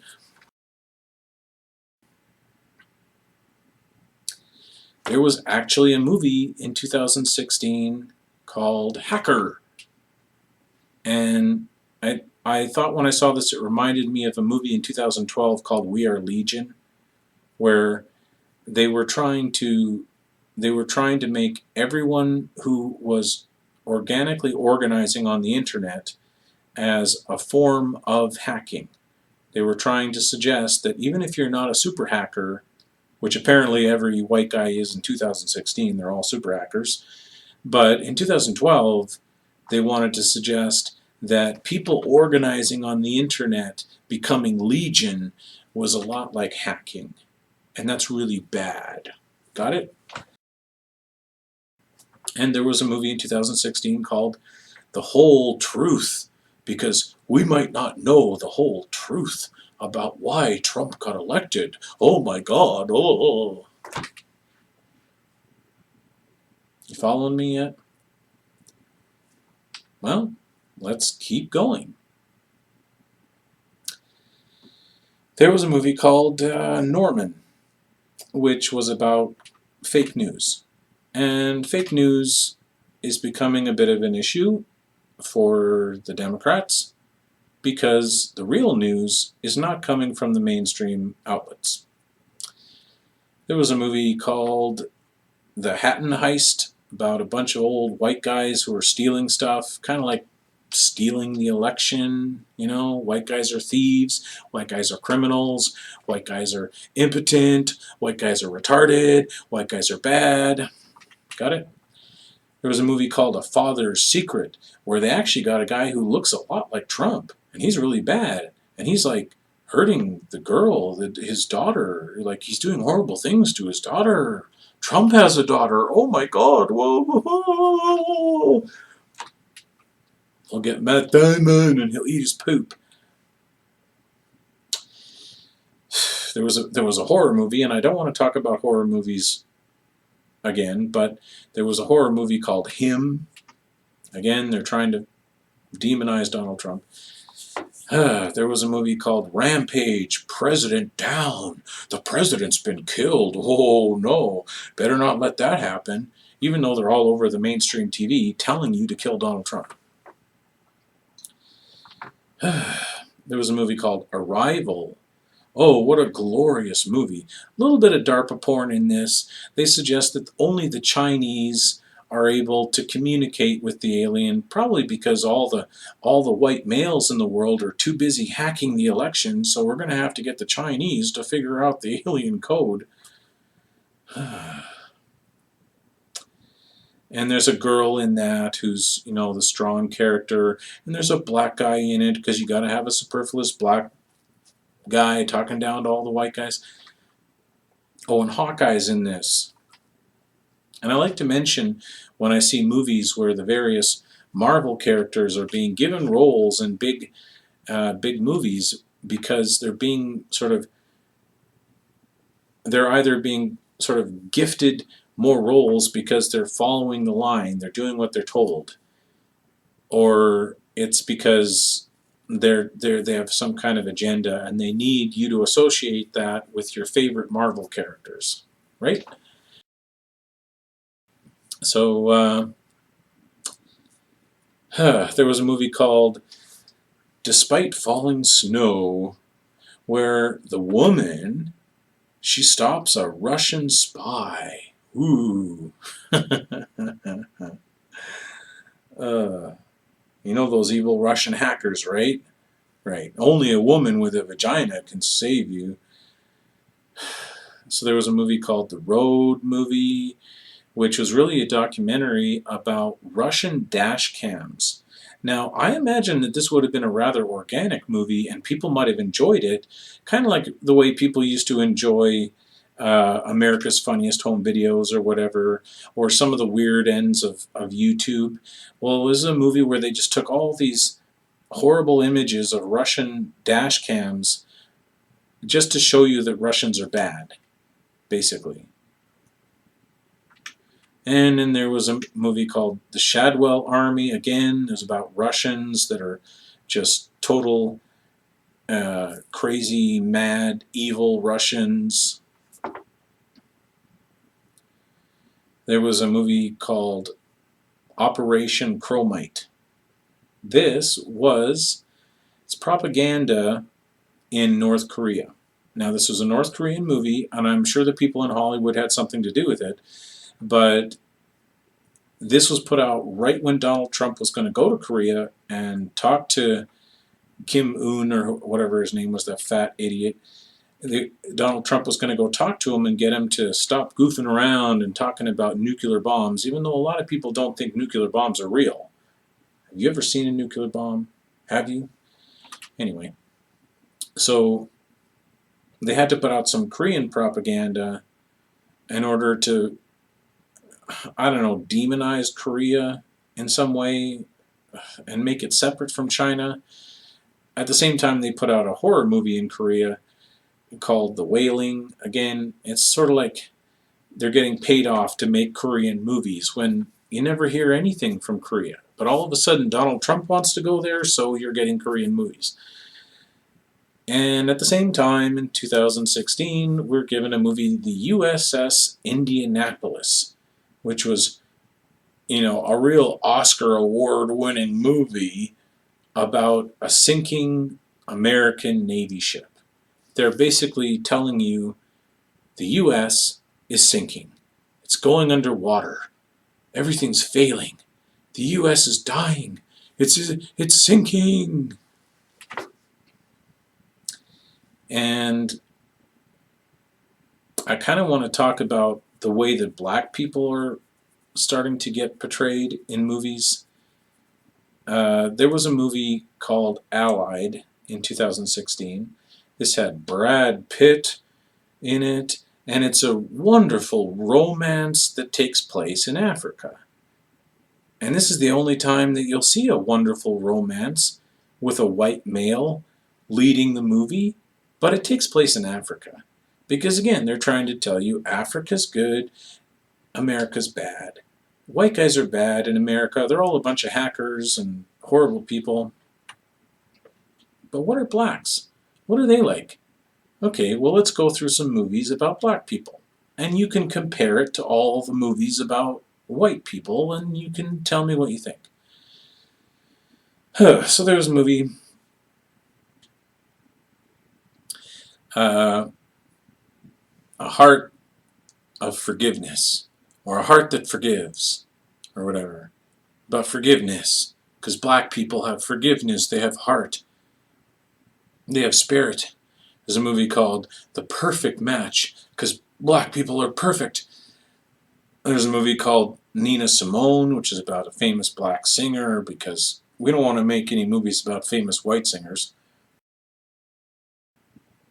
There's a movie called Woven, about how connected black people are. They're so strong, family connected. There's a movie called Village of Peace. They're so peaceful. And this was, I mean, it's interesting because there are actually these weird spiritualists in certain places. But it was a documentary about these vegan African spiritualists who had branched off of an ancient Hebrew sect of Christianity. And they're vegans. Yeah.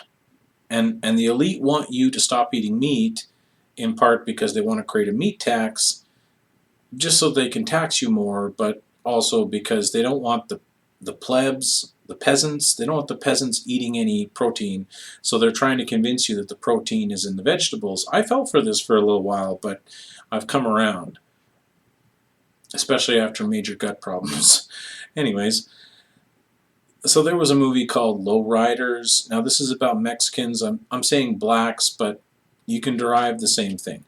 Donald Trump's trying to build a wall, allegedly, even though he never said he was going to build a wall. He said that Israel has a wall. Why can't we have a wall? And then MSNBC and CBC and CBS and all the mainstream people, they said, well, Donald Trump wants to build a wall because he's a racist. Man, even though he never said he wanted to build a wall. He said Israel has a wall, and we're paying for it. What's up with that? Although he doesn't seem to have any problem with Israel. That's okay. I don't care. Like I said, go bomb them. They're over in that desert land. Go, bomb them. I don't care. So there's a movie, Low Riders. Mexicans are just cool. They're not like they're murderous gangs of MS-13 that just run around raping women and chopping people's heads off with tattoos all over their body. That's not what's going on. They're just a bunch of cool lowriders. There's a movie called Jimmy Westwood. He's an American hero. Look at him go right across the border, just vroom. Mexicans and others, other than Mexicans, that's the way they tend to label them. They're just American heroes. Don't you know that? There's a movie called Mexico. I think they're supposed to say America, Mexico, Mexico. Weird. And this movie is saying that the poor migrants, they just get mistreated because they're really Americans. Yeah. There was a movie called Sultan Saint. And again, they're saying that the Muzzies are saints. I don't know. Do you need me to point out hypocrisy? Because my throat's getting tired. Okay? So there was a movie called The Girl with Gifts, where the black girl has superpowers. Is it a superhero movie? No. It's just a movie where the black girl has superpowers. Because, I don't know, because she's black and she's a girl? Probably. So there's a movie called Kicks, where we're all just beings on planet Earth. We're all the same. There was a movie called City of Joy, where the blacks are all full of joy. Joy. They're joyful. They have heart. They have spirit. They're amazing. They're connected. They're superheroes. There's a movie called Moonlight, where basically the blacks are just being kept down by the evil whites. Tell me you haven't seen that in 100 movies. There was a movie called 93 Days, where the blacks saved the world from a pandemic. Yeah. Oh, God. There was a movie called 5-0. Now, this is an example of thug life or gangster movies. And I haven't really covered thug life and gangster movies. Gangster movies have been around since the 90s with the whole movement of rap music and hip hop, which was being in part paid for by the corporate prison companies. They're literally paying for advertisement for vacancies in prison. And at this point, every fifth album that comes out in the music store and every fifth movie is about gangsters. Everybody's got a gun. The women are all hoes. They're all fighting each other. There's like the there's like the Asian gangs, and they're mixing it in with like the Italian gangs. Everybody's a gangster. They all got guns. They're thug life movies. Okay.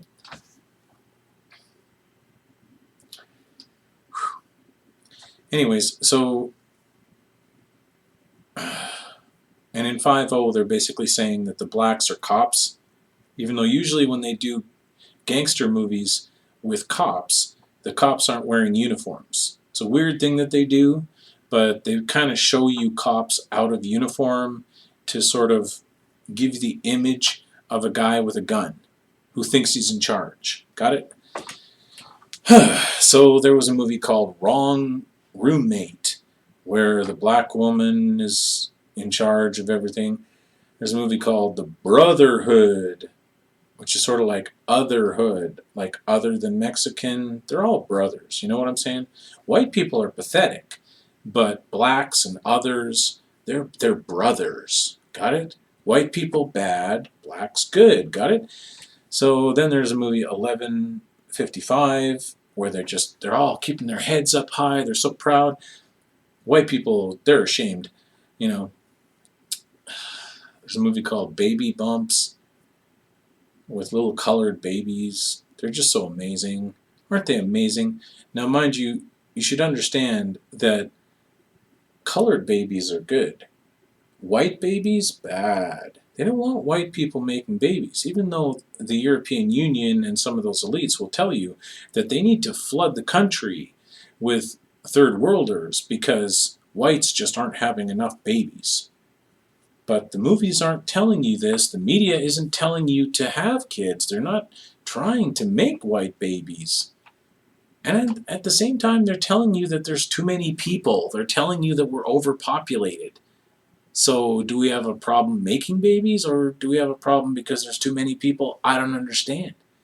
I thought people running around farting and burping and driving in their cars was causing climate change, which is nonsense. But I'm a little confused. Anyways, there's a movie called Perfect Guy. You understand? The blacks are perfect. There was a movie called We Could Be Kings, right? Kings. What are whites? Oh, whites are pathetic, right?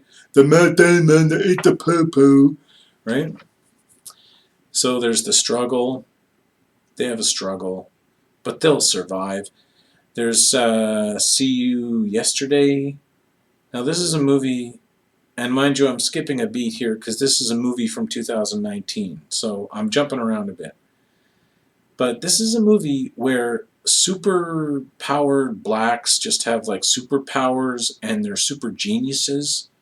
They're not just like superpowered, they're geniuses, and they're just flying through time travel, and they can just do anything. Like the blacks can just defy gravity. They're all super geniuses. You know, if you go to actual Africa, they don't have a clothing industry. They don't know how to get clean water. I'm not sure they've invented the wheel. I think the wheel is imported. And they run around the jungle with machetes in gangs, killing each other and raping each other. Right? So, what was another movie I had here? Believe. Yeah. They're basically telling you need to believe in your replacement. If you're white, you're getting replaced. Got it?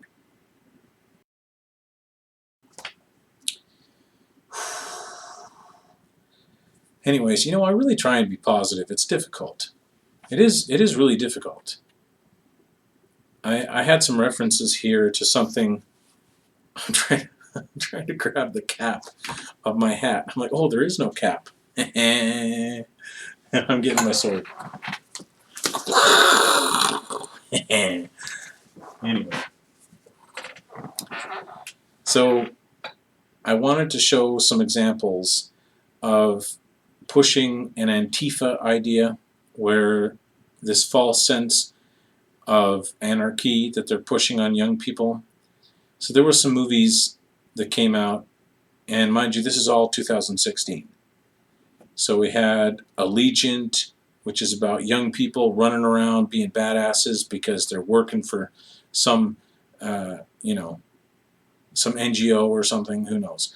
There was the Suicide Squad movie where they took your, your favorite sort of DC villains and turned them into like teenage-ish, young, out of control idiots just running around smashing and got baseball bats and stuff. It's weird. So there was a movie Nocturna. Again, they're trying to get young people to go crazy. There was a movie Takedown. This was a movie about students who get their school invaded by some weird military-esque people that are out of control, and the students, the young people, they have to fight without guns, which I find interesting. They take down the military guys without guns, because guns are bad, right? Yeah. Anyways, there was a movie called Vigilante, where it was basically thug life, chaos, young people are being shown chaos, and gangster movies all the time. This was also the year that Star Trek Beyond came out, where they're making, for some reason, all of your Star Trek characters younger, and they're not just younger, like they act childish. Okay, they act like they're representing some youth movement that's just gonna go to the stars and beyond, right? And there was a Harry Potter movie that year. Again, young people that are just off on an adventure. It might not seem like they're really pushing an agenda, but if you put all these movies together and you see how they're encouraging young people to sort of like run into the woods, do something without thinking, like if you get told, oh, there's a problem over here, there's a bunch of Nazis, run, go get the Nazis. They're telling you this in the movies, and they don't even care if you watch these movies. If all you do is look at the cover of the movie, they don't care. So there was the X-Men Apocalypse movie came out that year. Again, they've taken X-Men from what I said before was reasonably good superhero movies, and now they've made them all younger looking and more childish. So instead of Patrick Stewart going around in a wheelchair, and if you want to see Patrick Stewart in a wheelchair, you should watch Gunmen from '96. Anyway. And also on Netflix, we got Stranger Things. And you'll notice the red in that. Very evil. And Stranger Things, I'm baffled at how many people seem to think that this show is about the 80s. They're like, wow, it's such nostalgia. It's all about the 80s. And it's like, no, actually, it's not all about the 80s. Like the prop department got to find things from the 80s. Like when their mom opens up the cupboard, there's like a soap brand under the sink that's from the 80s. Just the prop department. If you look at the actual story, Stranger Things is about the racism in a small town and the face-eating demons from hell that have to deal with it. It's about microaggressions, and it's about not thinking. It's about destroying the evil Nazis who are all racist. Got it? And the only way to end that show is to make sure that the white girl has a black boyfriend. So there were Marvel movies in 2016. There were some Marvel movies. Civil War. Now, again, as I said, in 2016 something happened. Okay, the Trump happened. And Trump was not supposed to win. Okay? So you start to see some weird stuff happening with the movies in 2016, especially the ones that they know you're watching. So Civil War, what are they telling you? There's going to be a civil war in America because Donald Trump is dividing the nation because he's a Nazi and the Russian hackers and blah. Civil War. And you notice a lot of red versus blue with the superheroes. Iron Man is red. Captain America is mostly blue.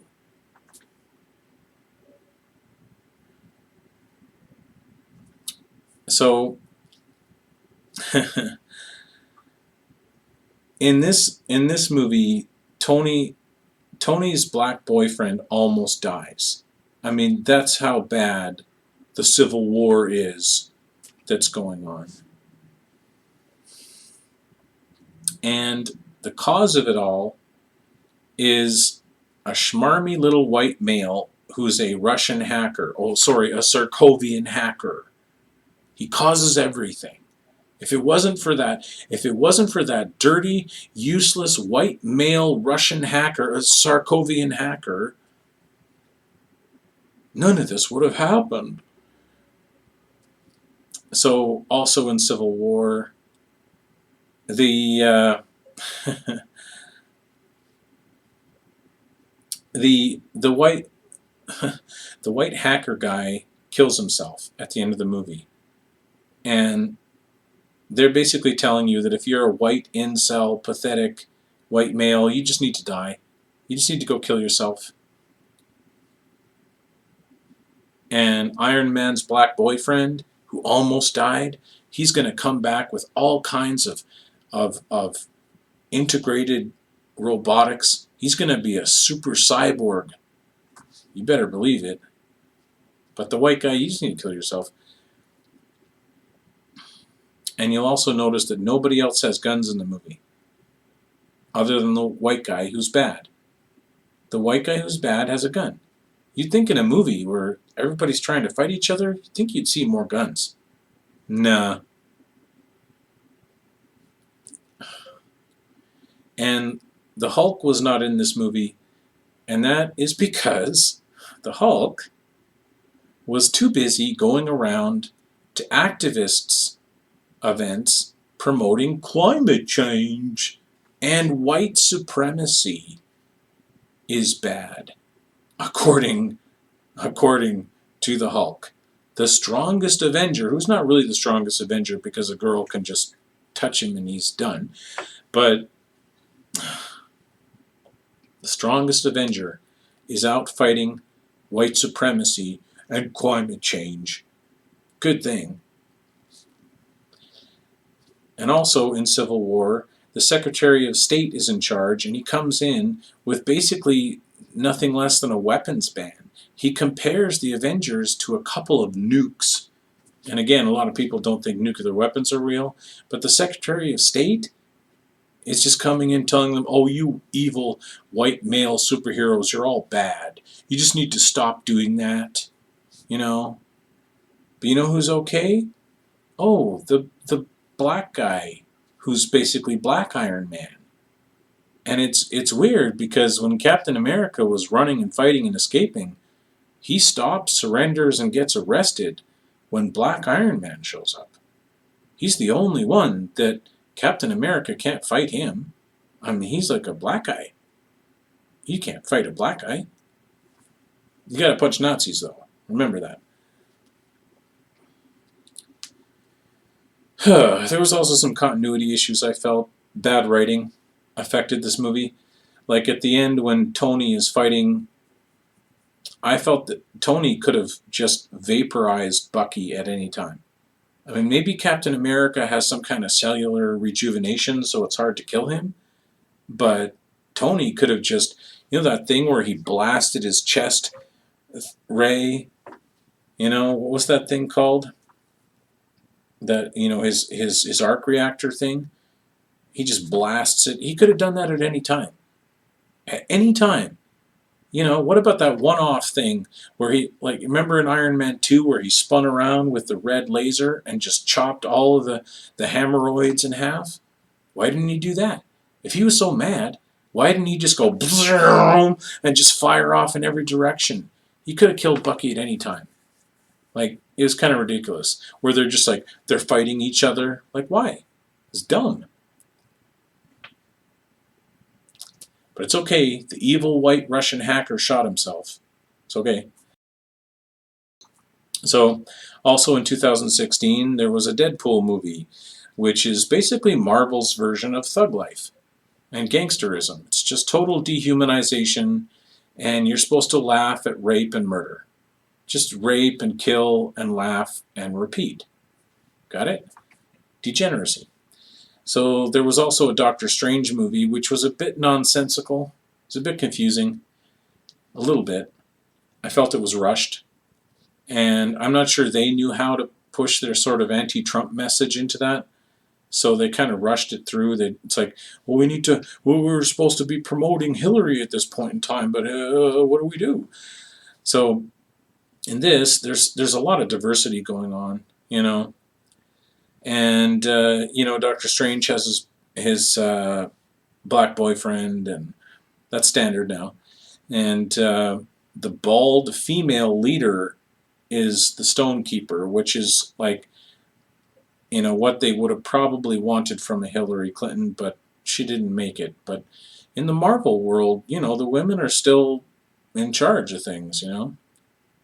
She also dresses a bit like Hillary.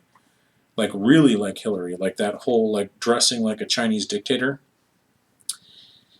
And I would think if there was any agenda in Doctor Strange, it would be the trans-ableist idea, where his hands are broken, but he won't let that stop him. I mean, in the end, your most powerful Marvel superheroes are going to be the ones who are the most crippled. You know, the black guy loses his legs. Well, now he's Ultra Iron Man, but he's Black Iron Man. He's Black Transabled Iron Man. And Doctor Strange, he's like, you know, he's a super wizard, even though he can't use his fingers.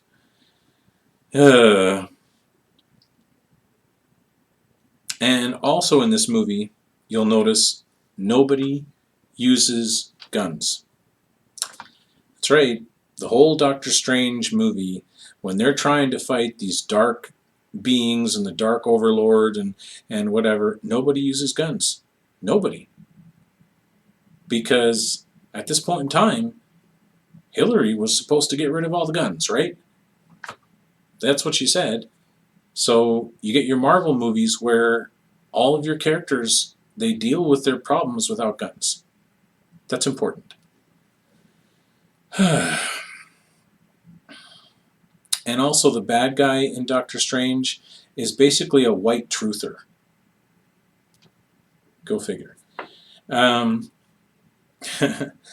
So also in 2016, Star Wars Rogue One.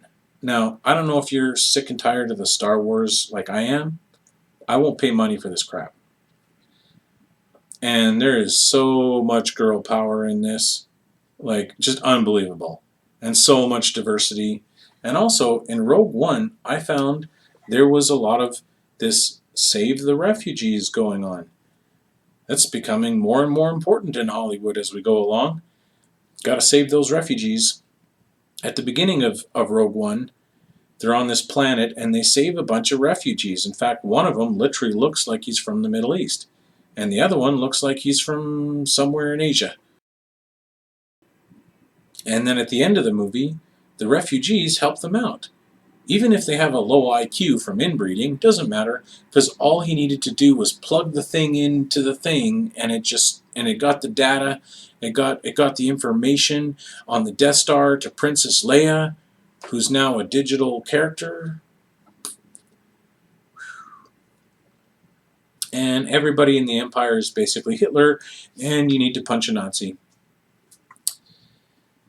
And there's also a weird thing in Rogue One where the the black boyfriend standard character is also a robot, which is weird, which is kind of a transhuman thing. And he sacrifices himself at the end as though he's like the ultimate AI. So it's kind of a little bit of DARPA porn and transhumanism mixed in with like black boyfriend who saves everybody. It's like the galactic global homo. I'm putting this down. So that's 2016. And if you're not convinced yet that Hollywood is taking a dive, then let's keep going. Let's see where things are going. Now that everything's screwed up because there was all these girl power movies for Hilary, because Hilary has a vagina. So what happens when she loses? What are they going to do? Well, they're just going to keep putting out nonsense and agendas. Anyways, let's keep going. So 2017, we got The Last Jedi movie. And again, with Star Wars, you have all this girl power, standard black boyfriend. The old white Jedi just dies. He just kills himself. It's pathetic. All the white guys just need to die. We're done with white males now. And there's a bit of confusion. I found the movie to be a bit confusing. And it's a bit like a video game. You know, it's just like a bunch of guys over here going pew, pew, pew, pew, pew, pew, pew, pew, pew, pew. And you see a lot more movies that look like video games because they don't think highly of you. They think that you're sitting in your mom's basement playing video games. And a lot of people are. I'm not, but whatever. Also, I thought of The Last Jedi kind of remind me of The Last Knight from Transformers. It's kind of like they're telling you that you're the last of the line. You know, the last knight, the last Jedi. They're telling you that all your old heroes, they're going away. And you just need to give up. Remember Luke Skywalker? Dead. Remember Han Solo? Dead. They're all gone. They're going away. You know, they're the last of their kind. You know, like the last of the Mohicans. Except they're white. So also in 2017, Spider-Man. Spider-Man, he's doing real good. He's got 2 standard black girlfriends. 2! Whoa. Whew. There's a virtue signaler. And he's also cucking a bit too because he's got a global homo brown, black, mongoloid friend who he tells all his secrets to, even though you'd think that wearing a mask and trying to protect his identity would be like an important thing, but he just tells his fat, global homo brown, mongoloid boyfriend everything.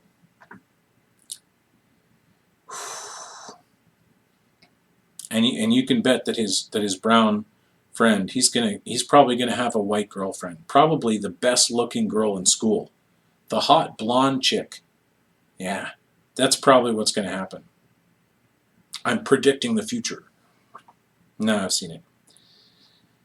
There's also a bit of DARPA porn in the Spider-Man where you have a bit of that, like the nanotechnology and like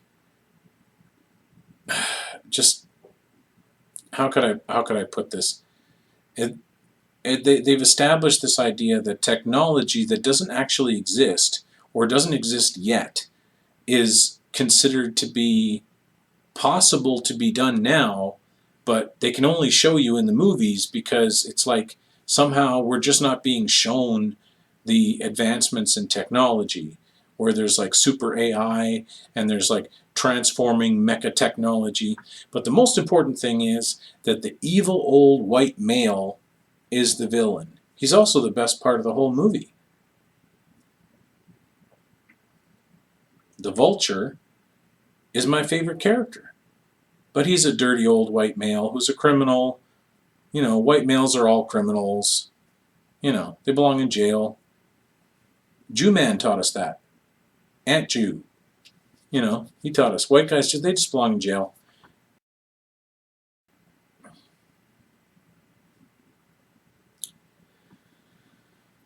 Then there was Thor Ragnarok. And we're back to talking about refugees again. What is Thor Ragnarok all about? I bet you thought it was just a cool movie where the Hulk and Thor fight each other. Woo! You know, when like stupid white males just fight each other for no reason, but they never ever fight the blacks. Never. Yeah. Well, in Thor Ragnarok, what happens is that the crazy lady with like the oily weird thing on her head, she like she destroys Ragnarok, or the fiery demon thing destroys Ragnarok or something. And so there's a whole bunch of refugees. And Odin, who's the last of the old white gods, Woden,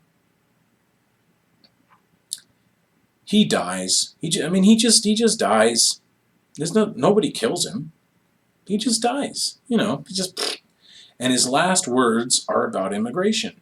He says, "Open borders for everyone." He says, "You can live right here." He says, "This land is everyone's land. Everyone can live here. Refugees can just live wherever they want." Right?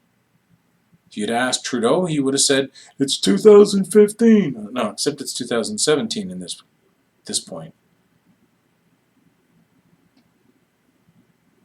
And also, you'll notice some weird, like, Asgardian weapons. It's weird. And I'll tell you something. If you want to see the agenda in action, there was a movie in 2017 called Logan. Remember your favorite Wolverine character? Well, now he's just a dirty, useless old white male who's just going to die. And Patrick Stewart, he's just a crotchety old man who's just going to die. All the old white heroes, they're just dying. And in Logan, this, by the way, this is in direct response to Obama coming on TV and saying that we need to have DACA to protect the kids who are coming across the Mexican border. Because we don't want evil Trump to build that wall. We got to save all the kids that are coming across the border, right? Because they're all kids. Even though the border patrol guys and the ICE guys, the immigration officers, they say these aren't kids, these are MS-13 gang members, these are a bunch of third worlders, some of them identify with ISIS, they're like crazy jihadis, some of them are rapists, and when they have kids, the kids are crying and the kids say that they were kidnapped from their parents. They're not kids. But in Logan, Logan saves the DACA kids. He goes down to Mexico, and it's the last thing that the dying old white male superheroes do. They help the DACA kids get across the border. And they run real fast because you better hope Trump doesn't build that wall. That'd be terrible. Oh, God. So 2018.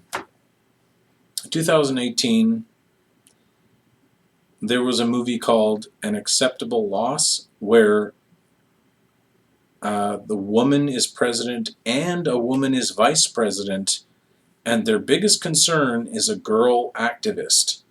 That's the plot of the movie. I'm just, whatever.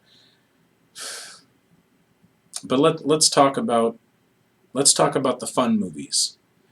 Okay? So 2018, the movie Solo came out. And for once, a lot of people didn't actually pay money to go see this. So what happens in Solo? Let's check off the list. Girl power. Han Solo has a black boyfriend. The villain is an old white guy. And there's weird robot transhuman love going on where, I don't know, I guess he's in some kind of weird sex relationship with his robot or something. Okay. Again, I'm not paying money for this crap. So then there was the Avengers Infinity War. Now, oh boy, did the propaganda hit this movie. And I'm surprised how few people noticed the propaganda, because a lot of people really liked Infinity War. Everybody was saying this is their favorite Avengers movie. okay. So there was almost no effort in explanation of anything that was going on in that movie. It was badly written. Okay? It's not the best Marvel movie. Not on its face.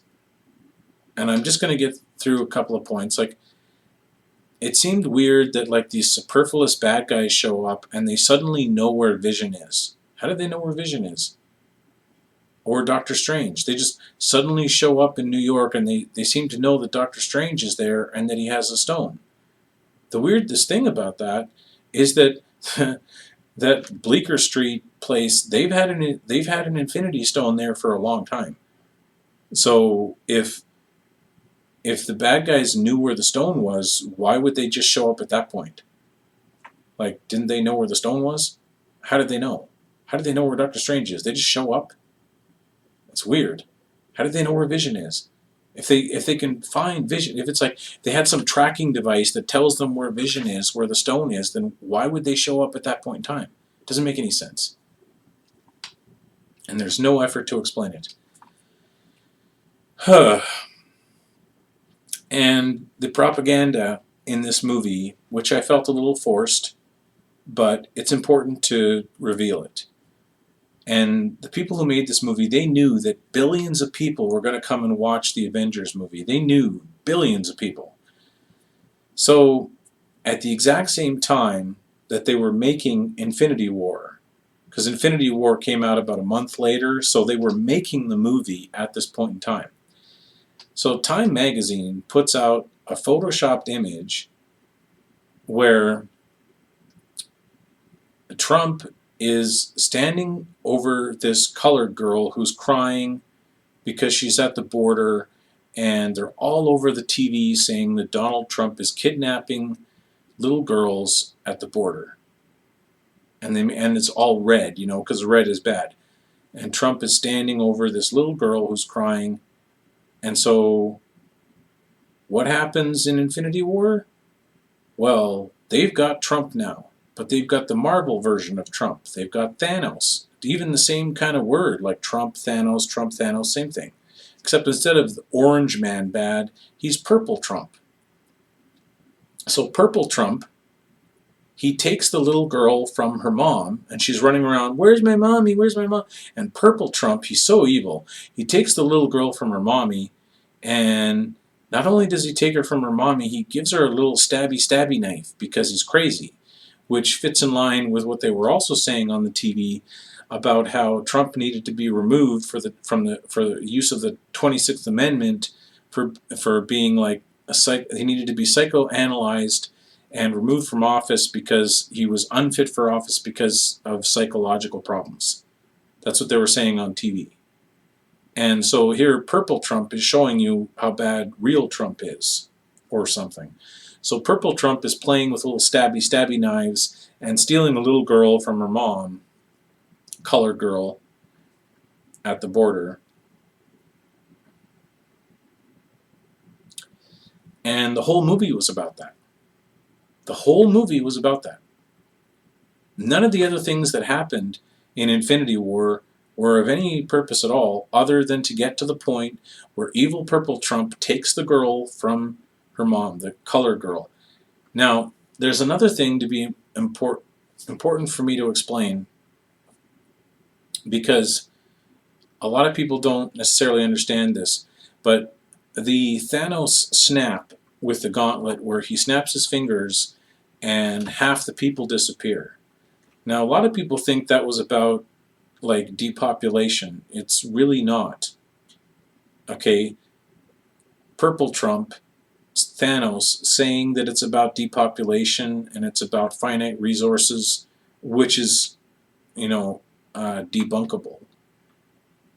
Because you can't have more consumption than there is material, because the very aspect of consumption leads to reproduction. Therefore, you can't overconsume. It's not possible.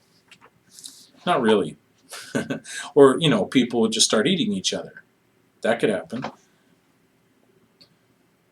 Anyways, the snap is actually about the magic dirt. Okay, this is this idea that the Democrats have proposed with open borders.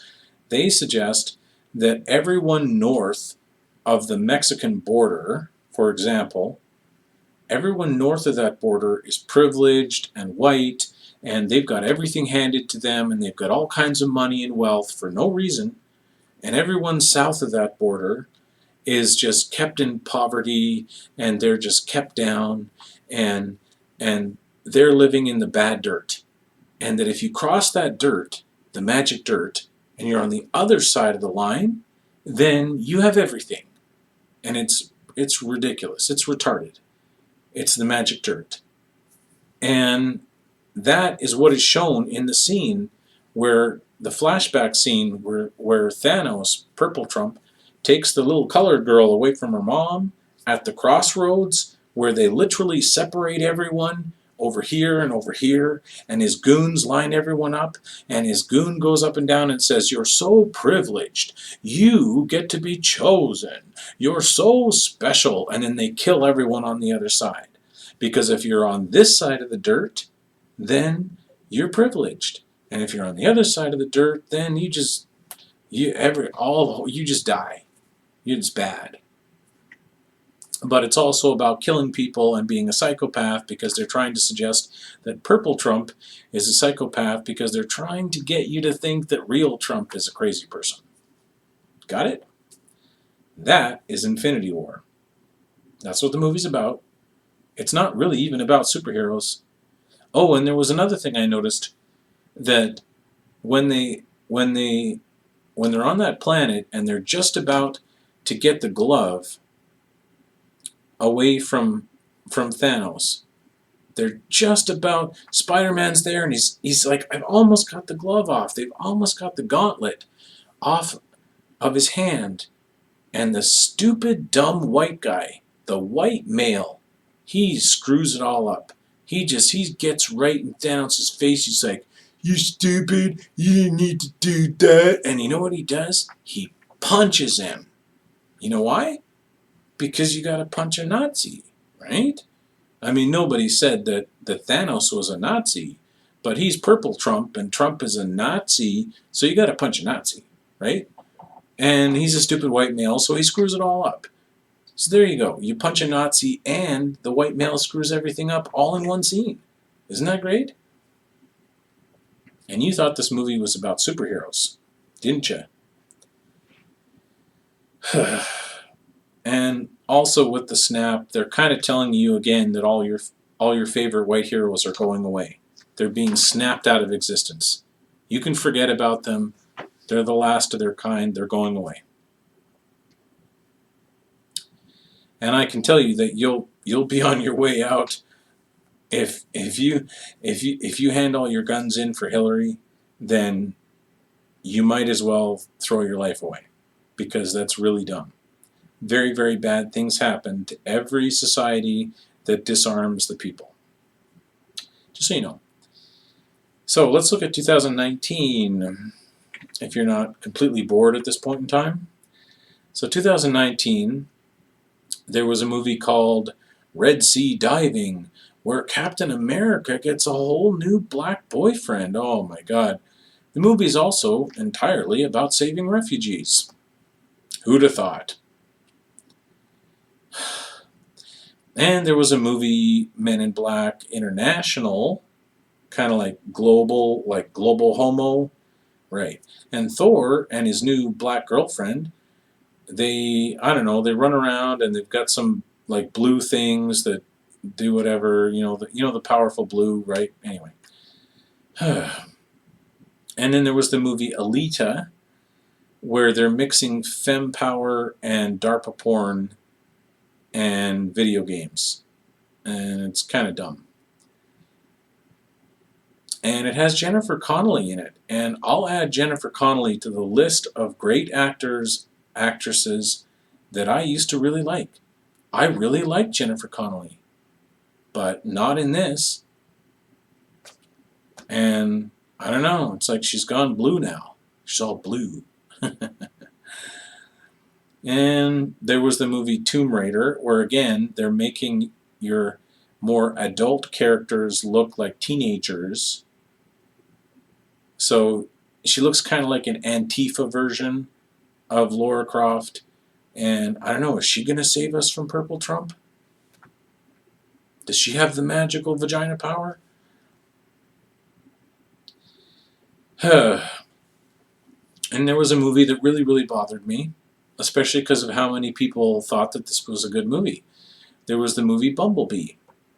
Now, all I heard from the Transformers community, and I know that social media is a bit corrupt, and I understand there's a lot of shadow banning going on, so you don't tend to see a lot of like-minded people because the algorithms are trying to stop like-minded people from seeing each other on the internet. Anyway, so the Bumblebee movie comes out, and everybody's saying, well, this one's not made by Michael Bay, so it's not going to be stupid. So in the Bumblebee movie, there's something you should notice right away, which is that the bright blue eyes of the Transformers are like 5 times brighter than they used to be in the Michael Bay movies. Now they're like really bright blue.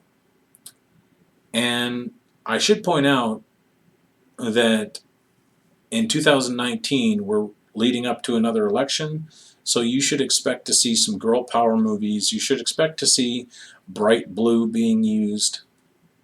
Just letting you know.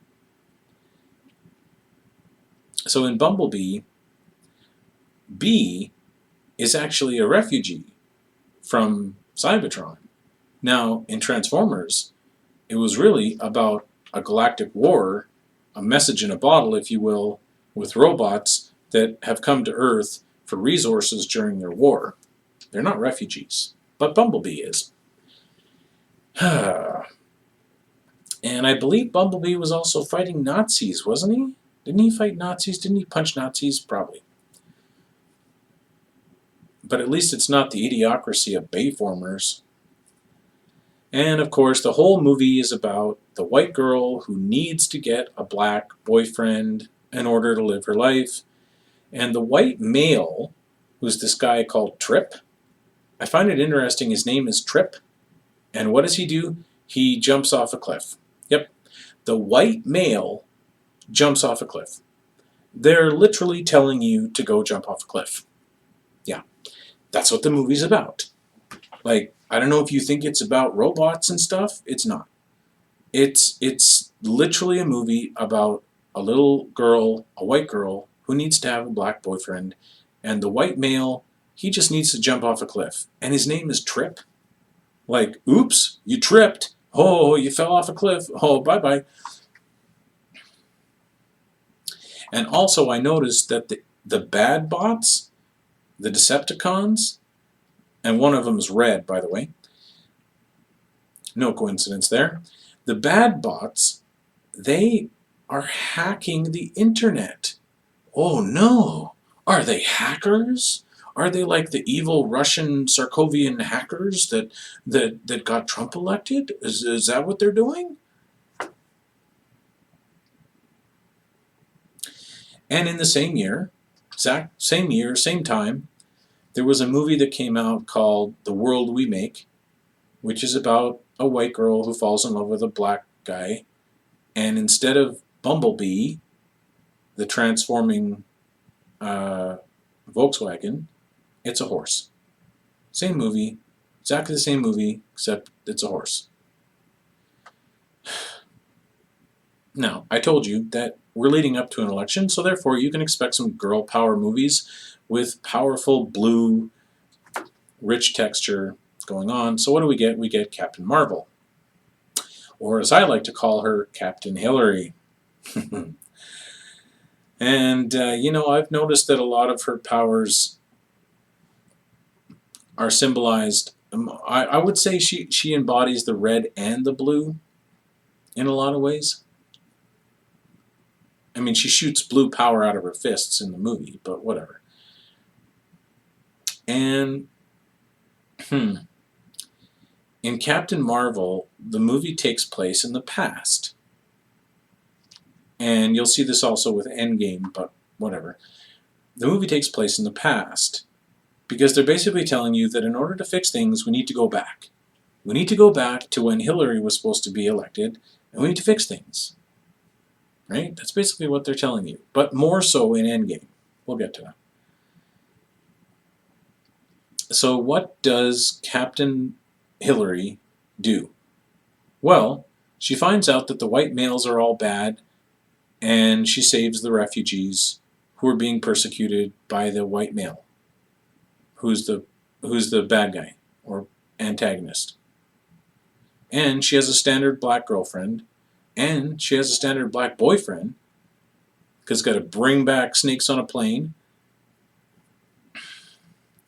And she has magical rainbow vagina power. She's more powerful than Superman. And she teams up with snakes on a plane, and they fight the evil male bigots, saves the refugees. She beats up a bunch of like right-winger Trump supporters on a train, I think. I don't know. I wasn't paying attention. And I wonder, will she save us from Purple Trump? Maybe. Because right after that, we get Endgame. Maybe it's the end. Maybe. So in Endgame, what do? They time travel, because the only way to stop evil Purple Trump is to go back in time, stop him from getting elected. Right? And just chop his head off. Like, this is more than punch a Nazi. Like, as soon as you see evil Purple Trump and the Nazis, you just got to chop their head off. Got it? And there's lots of girl power in this.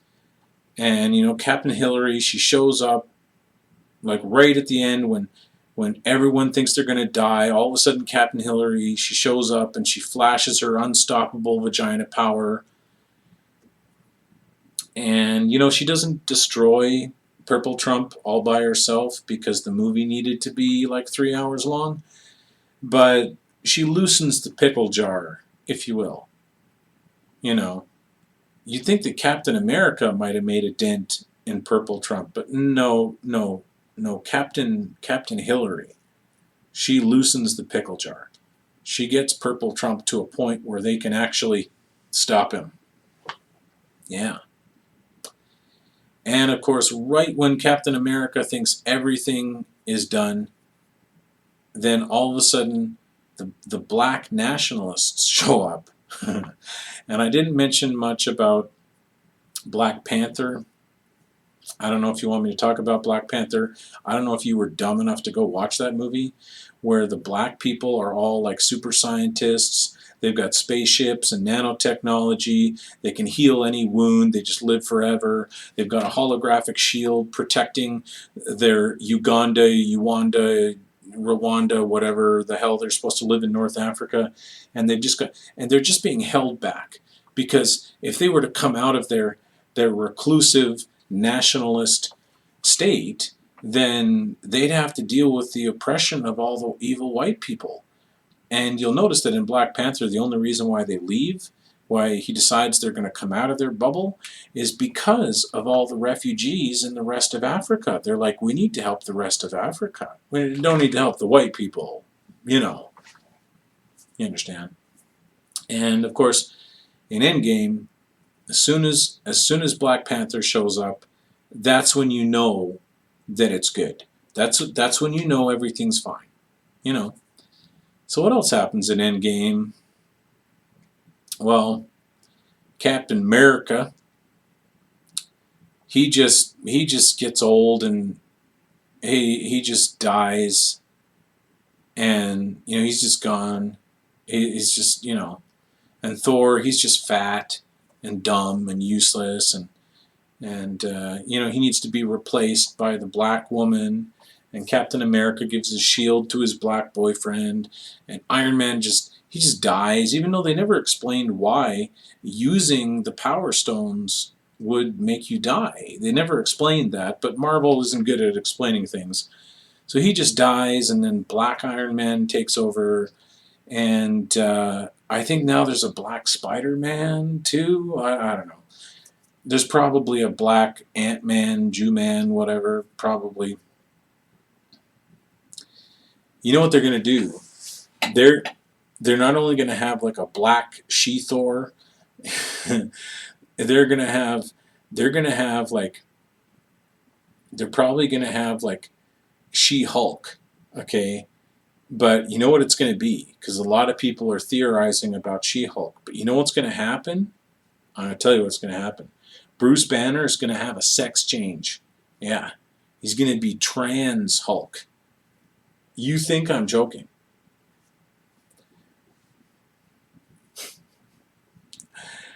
So, yeah, there's basically a black replacement going on in the Marvel world. I wonder if they're planning some kind of black replacement in the real world. I wonder why the movie's called Endgame. I wonder why. I'll tell you what we need. You know what you're going to need to do? You're going to need to clone Captain Hilary, Captain Marvel. And I was thinking this because, like, with the Uganda, Rwanda, whatever, the North Africans, where they seem to have this weird girl that had like the bald head. I don't know what that is. It's like the lady who was in charge of the time stone. She had a bald head. That's very strange. But anyway, so there's this bald black ladies that they all looked exactly the same, like they were just cloning them or something. So I thought, you know what they should do? They should clone Captain Hilary, and she'll just save the whole universe from everything. They just needed more than one of her, right? Because they only had one. And they never explained why she has super magical vagina powers and she's more powerful than Superman. They never explained that. So obviously it's not like it has anything to do with the stones or anything. They just need to clone her. You know, the end. And speaking of time travel, there was a movie that just came out called, yeah, it's a movie. I think it's on Netflix, so I'm thinking it was a TV show. There's this thing called Shadow of the Moon, which is about time travelers who go back in time and kill Trump supporters. This is what comes out at the same time as Endgame. They're telling you what it means. You need to go back in time and fix things because you weren't supposed to get that election. And like, again, I live up here in Canada, and like, I don't care. Like, we've got a lot of problems up here, and people are so dumb. Like, the real problem is idiocracy and stupidity. Okay, the average IQ has dropped, they say 9 points in like 5 to 10 years. I say it's more than that. Our real problem is that people are dumb. And I'd like to provide a solution to that, but I don't know what it is. At the very least, people should be using their brain to think. And I don't see that happening. I wish I saw that happening, but I don't. And, you know, I also like to provide solutions. So Hollywood's making a whole bunch of nonsense movies that are getting dumber and dumber and more agenda-driven all the time. And I have movie storyboards. They are the answer. I don't just want to be negative about things. I want to tell you that if you want good movies, you need to find people who believe in good storytelling.